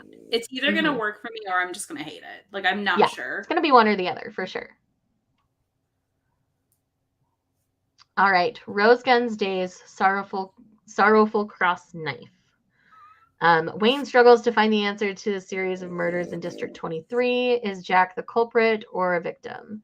From Higurashi creator comes the prequel of Rosegun Days, available on digital platforms. So it looks like this will be a digital first. Oops. Wrong button. And then, it could come out of digital jail eventually. We'll see. I haven't read the original series, so I don't know. Somebody's excited, and I'm happy for them. Yes. This next one looks fantastic from the art, as You Can Have My Back. Leorino is the reincarnation of Ionia, a knight of the kingdom who died in the line of duty. At night, he dreams of his past life and his death at the hands of an enemy agent. But when he confronts the traitor, he ends up arrested. So again, I think this is going to be messy but good. The cover is stunning, so I'm very intrigued. Right? Like, they are so pretty. It's not even fair. The bright blue eyes, the bright purple eyes, like, oh, gimme. Okay. I've been killing slimes for 300 years and maxed out my level spin-off, the Red Dragon Academy for Girls. So if you loved the original series, we've got another spin-off from them, and I think that'll be a lot of fun. And, oh, cool. Heartbreak. So, yeah. Fake out in pain. Yeah. The manga. Yeah. That's what this is, I feel like. Yeah, Puella Magica, Madoka Magica, the movie Rebellion, the complete omnibus edition. They tend to release these in omnibuses, so I'm not surprised. And then we've got the Mariko-chan anthology comic. This is a horror series that neither Izzy or I are very interested in, but we know other people are, so we wanted to put it out there that, yes, you're going to get an anthology. And I thought it was neat that it's a variety of artists, so it feels more like I know we get them. I just didn't expect it, if that makes sense. Right. I'm used to the Junji Ito collections for that sort of genre. All right, Associate Professor Akira's Takasuki's Conjecture. When Naoya's paper piques the interest of his folklore studies professor, Akira Takasuki. Oh my gosh, I cannot talk. I've been talking too long. He finds himself dragged into Akira's research. Now he helps his professor interpret unexplainable phenomena. So this looks right up my alley. Feels very Holic by Clamp based almost. But I think there's going to be a small BL situation going on as well, which I'm always down for. Yeah. It'll be interesting at the very least. I think it sounds just different. Right. It's not the same story that we feel like we're seeing in everything. Yeah. So that's what's got me interested in it for sure. Okay. Kunon the Sorceress Can See Through. Born blind, Kunon aims to be the first person to use magic to create new eyes for himself. After 5 months, he already surpassed his teacher and continues to grow his talents. But is his ultimate goal even attainable? So that's a very interesting take on a blind character. But I don't know if it's going to be helpful or harmful in the representation. So yeah, it's one I would read before I buy. Yeah, I'm curious, mostly due to the art on the not final cover. But I'm also I don't know how this is going to work. Yeah, kind of the same. Yeah. And then we've got I Don't Need a Happy Ending. From office workers to high schoolers to a mistress and her maid, dive into a collection of girls' love stories from the author of Assorted Entanglements. Mikanuji delivers a tantalizing mix of sweet and spicy in this anthology. And we will take all the Yuri anthologies. Yep. I just picked up Syrup, so I'm excited for another one. And this cover... I know, this cover's amazing. So good. So good. All right. I'm on the wrong page. Hold on. There we go. And then we've got the illustrated guide to Monster Girls. So anybody who's loving Monster Girls, you've got another guide. Not that there aren't hundreds out there, but anyways. Okay, this is one that I'm very excited about, and this is Cuckoo's 3. This is an original comic from I want to say it's an Instagram creator. I think so. I'm not 100% sure. Murray Summerfield meets Jacob Duras, his charming but troubled neighbor. After learning more about Jacob, Murray has his hands full, keeping his friend happy and dealing with his own blossoming feelings. So, again, anytime we're featuring darker-skinned characters, give me all of them in the manga space because they are definitely not featured enough. So the art looks great too. So oh yeah, the art looks fantastic. So yes, gimme. And then this just looks so cute. This is after we gazed at the starry sky. It all started with a job when wheelchair user Subaru Miyazawa decides to visit the planetarium after finishing its brochure design. He bumps into Togo Owase, the photographer involved in the project. And like anytime you're going to give me a character in a wheelchair, I'm going to read it. Yeah, same. And the fact that they look so adorable on this cover is just sending me like, yeah, it's a great cover. So I hope it ends up being really somewhat the final cover. So I'll be a little sad if it's not, but we'll see. Yeah. And the question is it going to be a one shot or we're going to get multiple volumes? I don't know. Yeah. Either way, I love the art on this. I hope this is what they use as the cover, but obviously change the text. I think that's why they say not final cover is because the text hasn't changed. Because sometimes they don't change the cover. I just will be really sad if again it's not. The Witch's Marriage. This looks cute. But again, it's kind of like she looks so tiny. I'm worried. Yeah.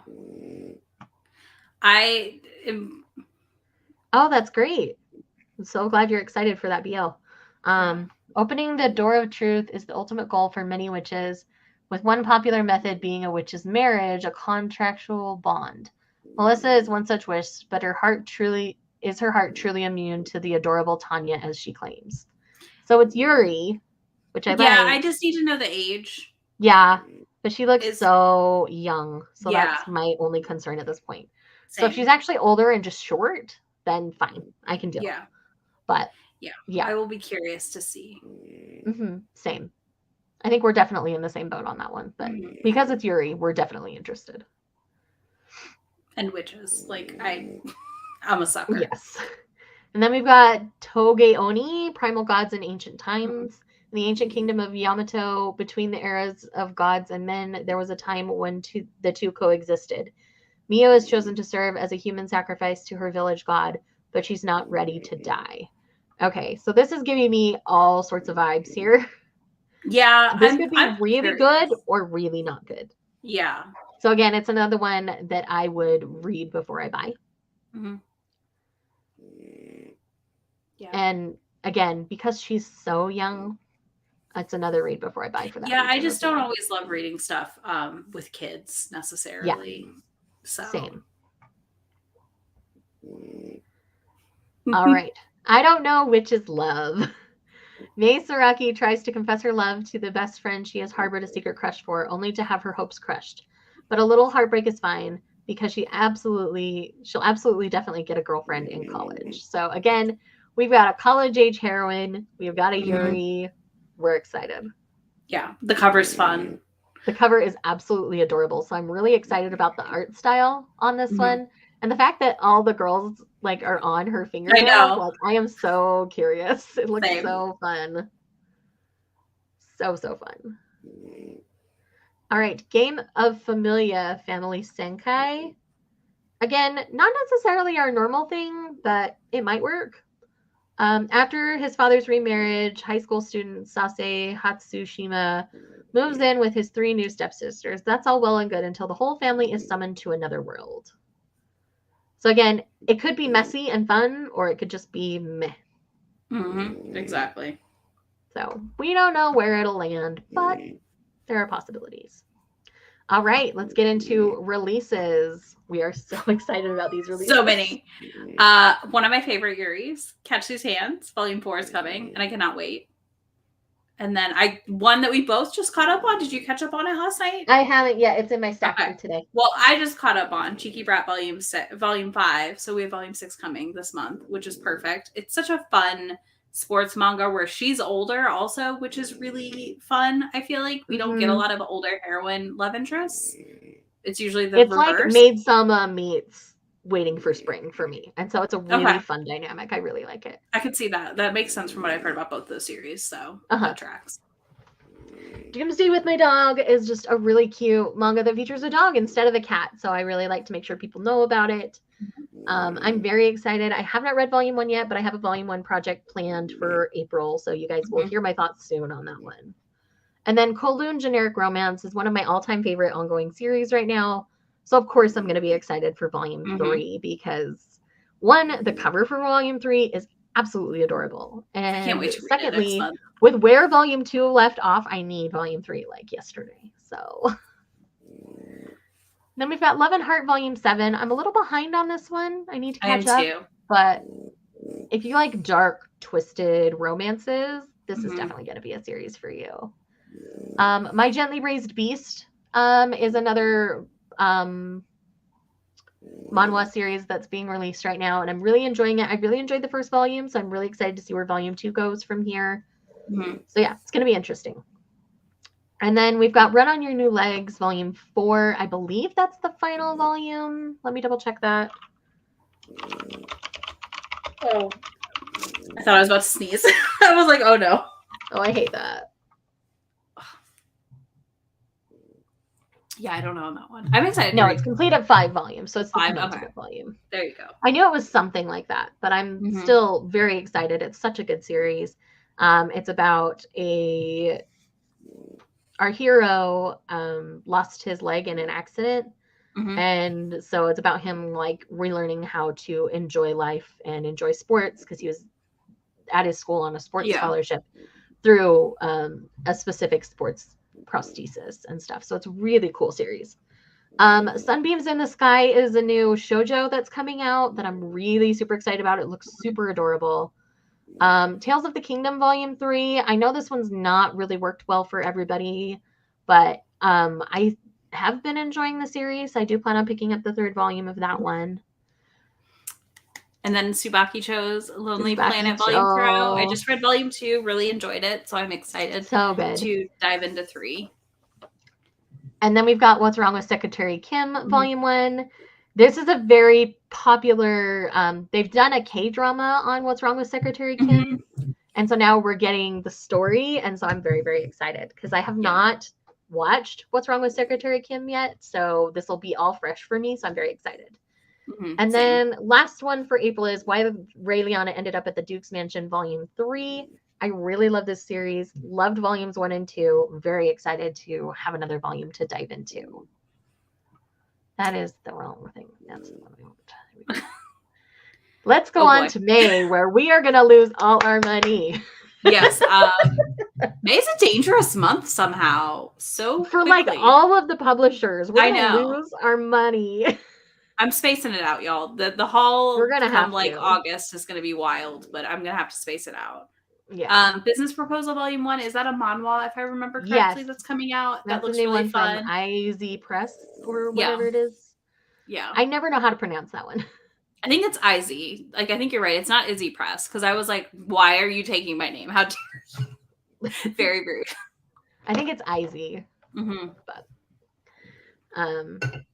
yay, someone else who loves Kowloon. I just saw that. I'm excited to read it next month. By the Ring is another series that I'm absolutely adoring, and I am current on, so I'm very excited to have a new volume. And finally, finally. Like a year? It's been like a year, right? Yes, this one. For I'm a Witch. And I'm a Witch asked me to make a love potion? Is that it? Is that the whole title? I think that's the full title. We shortened it to Hi, I'm a Witch because we knew we were running out of space. Yes. Finally getting volume 2 of that one, which we're super excited about. We're also getting volume 2 of Honey Lemon Soda. Which was, volume 1 was adorable. So I hate that we've had to wait this long for volume 2, but it's fine. Yeah. I'll survive, I guess. And then we've got Horimiya volume 16, which I believe is the final volume of Horimiya. There might be like I think the canon story ends in 16. There might be a 17th volume with side stories, but I believe the canon end is in 16. Okay. And then I Cannot Reach You, Volume 6. I'm so excited. I love I Cannot Reach You. It's a really cute high school-based BL, and I just love it. I'm the Cat Lord's Manservant, another series I really like, where we have Bakaneko, so like humans who can transform into cats, and this guy basically comes in and takes care of them and is living with them, and it's just amazing. I really love it. It's got shenanigans galore, so I really like it. Yeah. The maid I hired recently is Mysterious. This is another one of those like borderline ecchi series that just works for me. Why it works for me, I don't know, but it does. That's fine. Manner of Death, Volume 1. I added it to this list. I'm trying to. I was like, you added that. I have no idea. I'm trying to remember now. I've slept since then.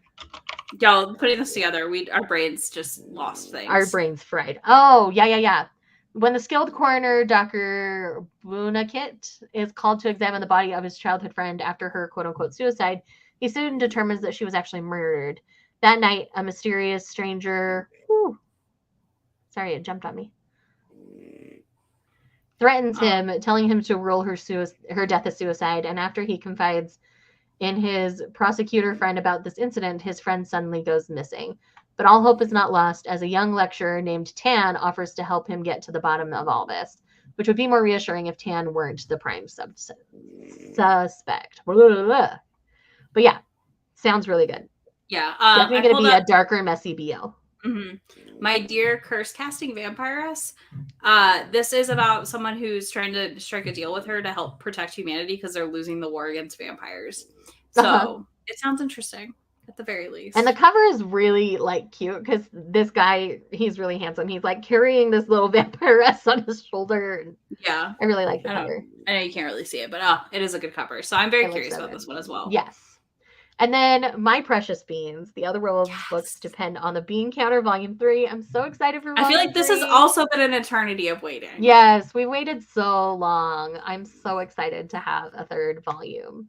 That's definitely on my must-have now list. So I'm going to have to go through this quarter and say must-have now, can wait, not interested. Yeah, I'm going to have to do the same thing. I'm basically like April, May, and June releases. I've got to make an immediate and then a eventually list. Now, this next one is a series that I'm not currently reading, just because I already have so many high school BLs I'm reading, and that's Sasaki and Miyano. Volume 8 is coming out. We know so many people love Sasaki and Miyano that we wanted to make sure we left it on the list. Because though we may not particularly be interested in it, we know all of y'all are. I do want to pick it up at some point. I'm just like, there's so many others I need to read, so I have to. I see someone woke up. Yes. For a minute. We'll see how long this lasts.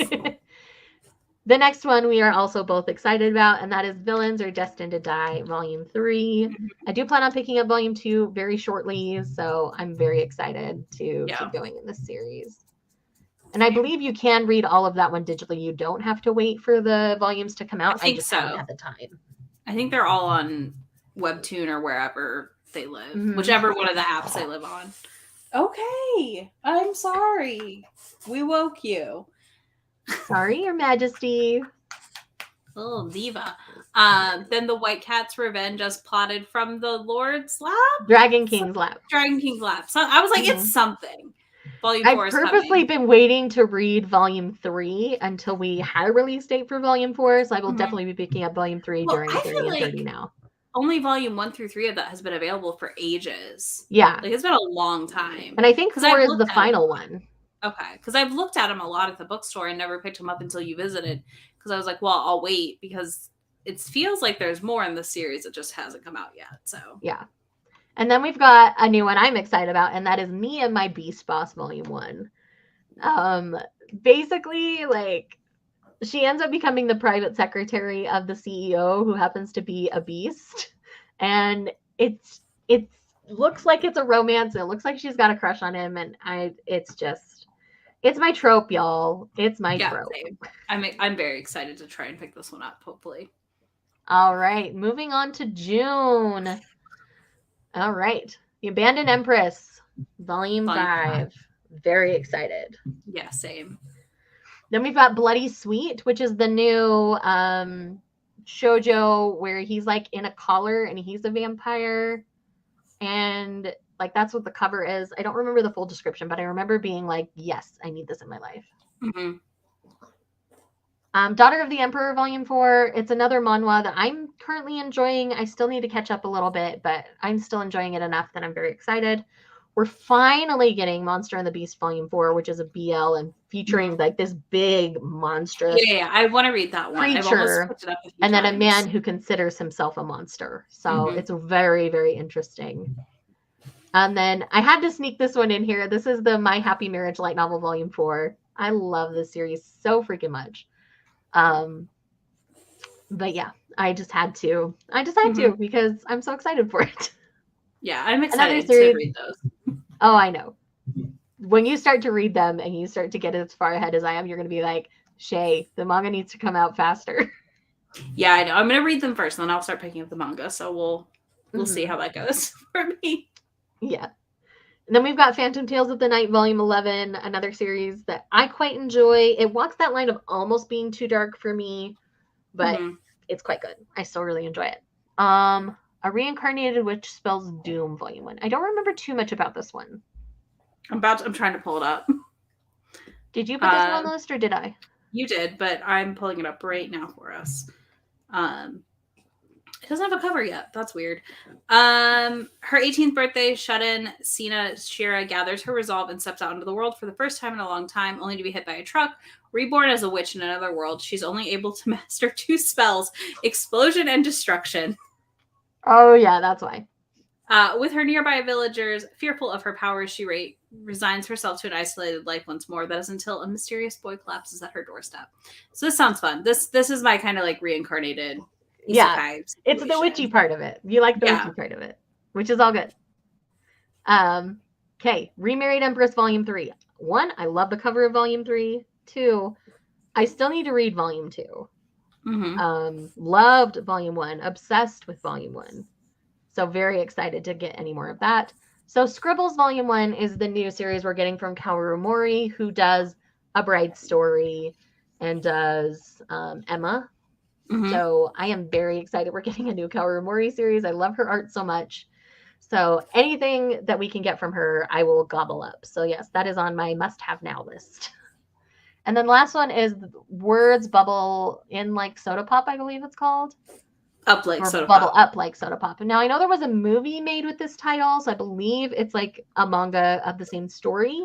I don't know if it originated in the manga or in the film. Either way, it looks adorable, and I am very, very excited to read that one. Yeah. All right, Square Enix. We don't have too much here. We've got less than 10 slides now, y'all. I promise we're almost done 2 hours later. So very excited about the Ice Guy and the Cool Girl. Yes. We've got an anime for that one. It's been digital for quite a while, so we're so excited that Square Enix has picked it up. And yes, very, very, very excited. Like, I cannot wait. Same. Cannot wait. All right, up next. We've got Mr. Villain's Day Off, Volume 1. I'm very excited for this one. I'm very excited about this one. Weird. Yeah. It's going to be like that weird but really good situation. Yeah, he's obsessed with pandas and he's a villain. What else do you need? That's how he spends his day off. Right? Like, I don't need anything else. And we've got an anime coming soon. Which will be great.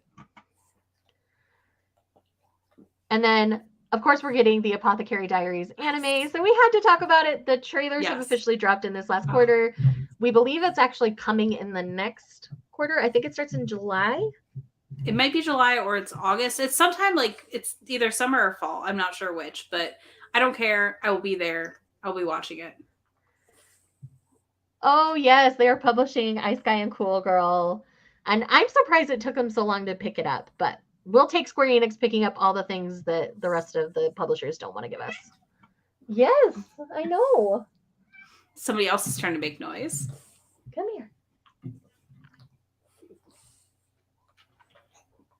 Come say hi to the people.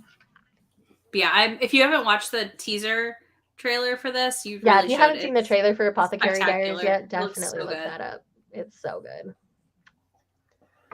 This is Kaladin, for those who haven't met him. He's a grump, but I love him anyway. Stop. Okay, I'm going to put you down now. I know. All right. But yes, very excited for the anime of this one because we both love this series so much. All right, let's quickly talk about releases for Square Enix. There aren't too many because they don't publish a whole ton, but they tend to pick up really good ones for me.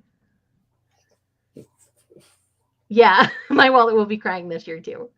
So first up, we have My Dress Up Darling Volume 8. I'm a couple of volumes behind. I haven't tried this one yet. So again, it kind of rides that ecchi line a little bit, but I think you'd like it, especially if you like fashion stuff, like because it's all about a guy who learned how to sew, making Hina dolls, making cosplay for this girl that he's attracted to. So it's fun. And then, of course, My Happy Marriage Volume 3. We're going to pick up every volume of My Happy Marriage that we can get our hands on. Yeah. And Cherry yes, Magic. that was Kaladin. He was being adorable.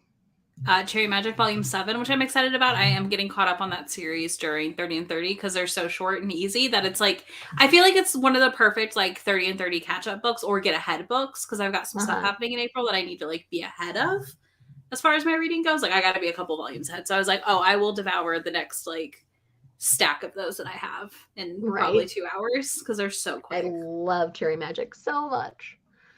And then The Girl I Like Forgot Her Glasses. This is another one that I'm like I'm absolutely obsessed with.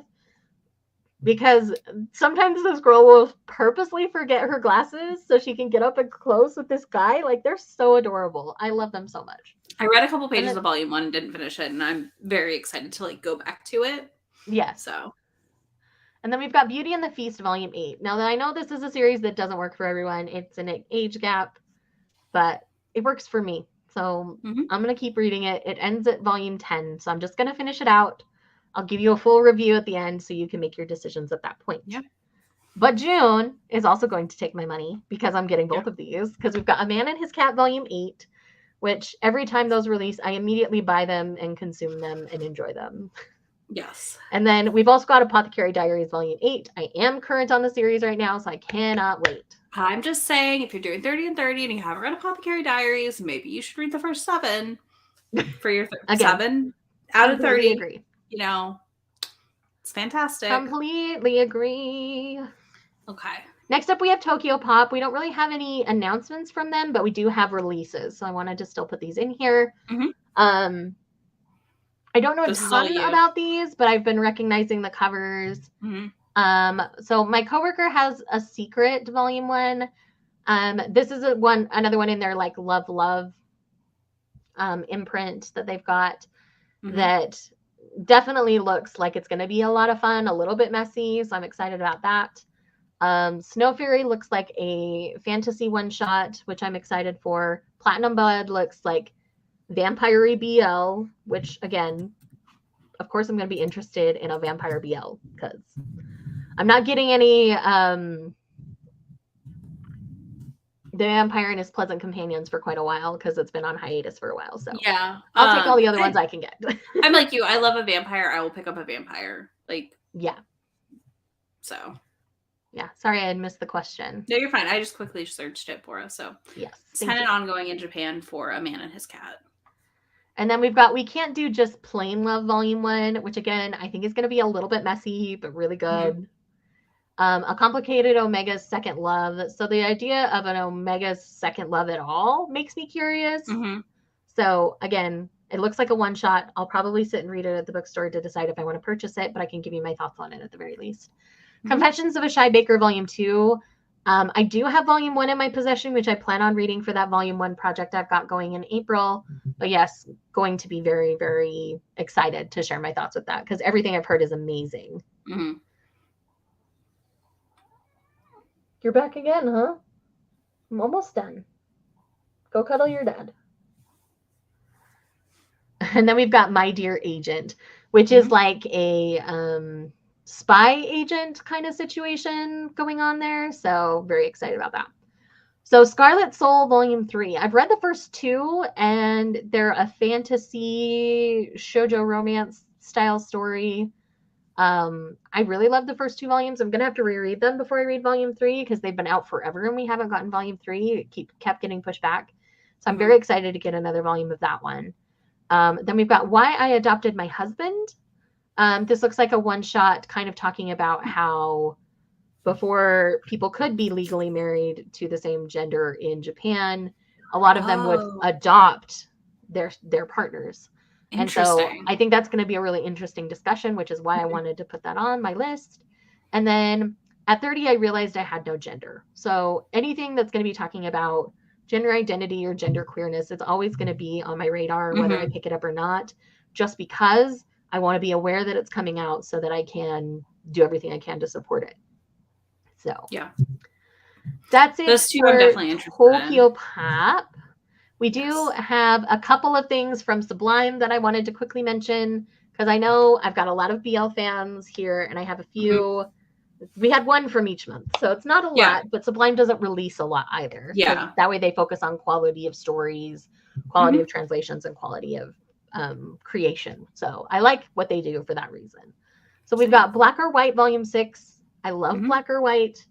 I do still have volumes 4 and 5 to read, but everything I've read in this series I absolutely love and adore. One that I plan on picking up volume 1 of once we're kind of off our buying ban that we've been doing for Read What You Own is Megami and Samugi because it's a Omegaverse BL, which I'm interested in. Yeah, I really want to pick this up. So volume 2 is coming out in May. So if we love volume 1, we'll definitely be picking up volume 2. And then the last one is Old Fashioned Cupcake, which looks like a baking BL. And yes, just that sounds great. And I think that's it. That is it, though. We didn't do a lot of slides, so oh boy, that was a lot. It was a lot. We may have to like either if licensing continues like it has been, we may have to do this. I don't think licensing will be quite as heavy this next quarter. Or we'll split it up. But once we hit summer, we'll probably have a few more. Yeah. But yes, Izzy just dropped all the timestamps to me, so I will get those on here as soon as we finish up and wrap up here. No, you're good. I did that on purpose. I was like, why don't I send that now? We will forget. Yes. So clearly we have whiny animals who want our attention. Yes. So we will let you guys go. Thank you so much for joining us. We put a lot of effort into this, as you can see. Yeah, hopefully you guys like we'll the new format. To do so. Let us know how you like this format as opposed to last month's if you were here last month. And again, make sure you like it, share it out if you want to share it out with other people, and we will see you guys in the next one. Yeah, bye.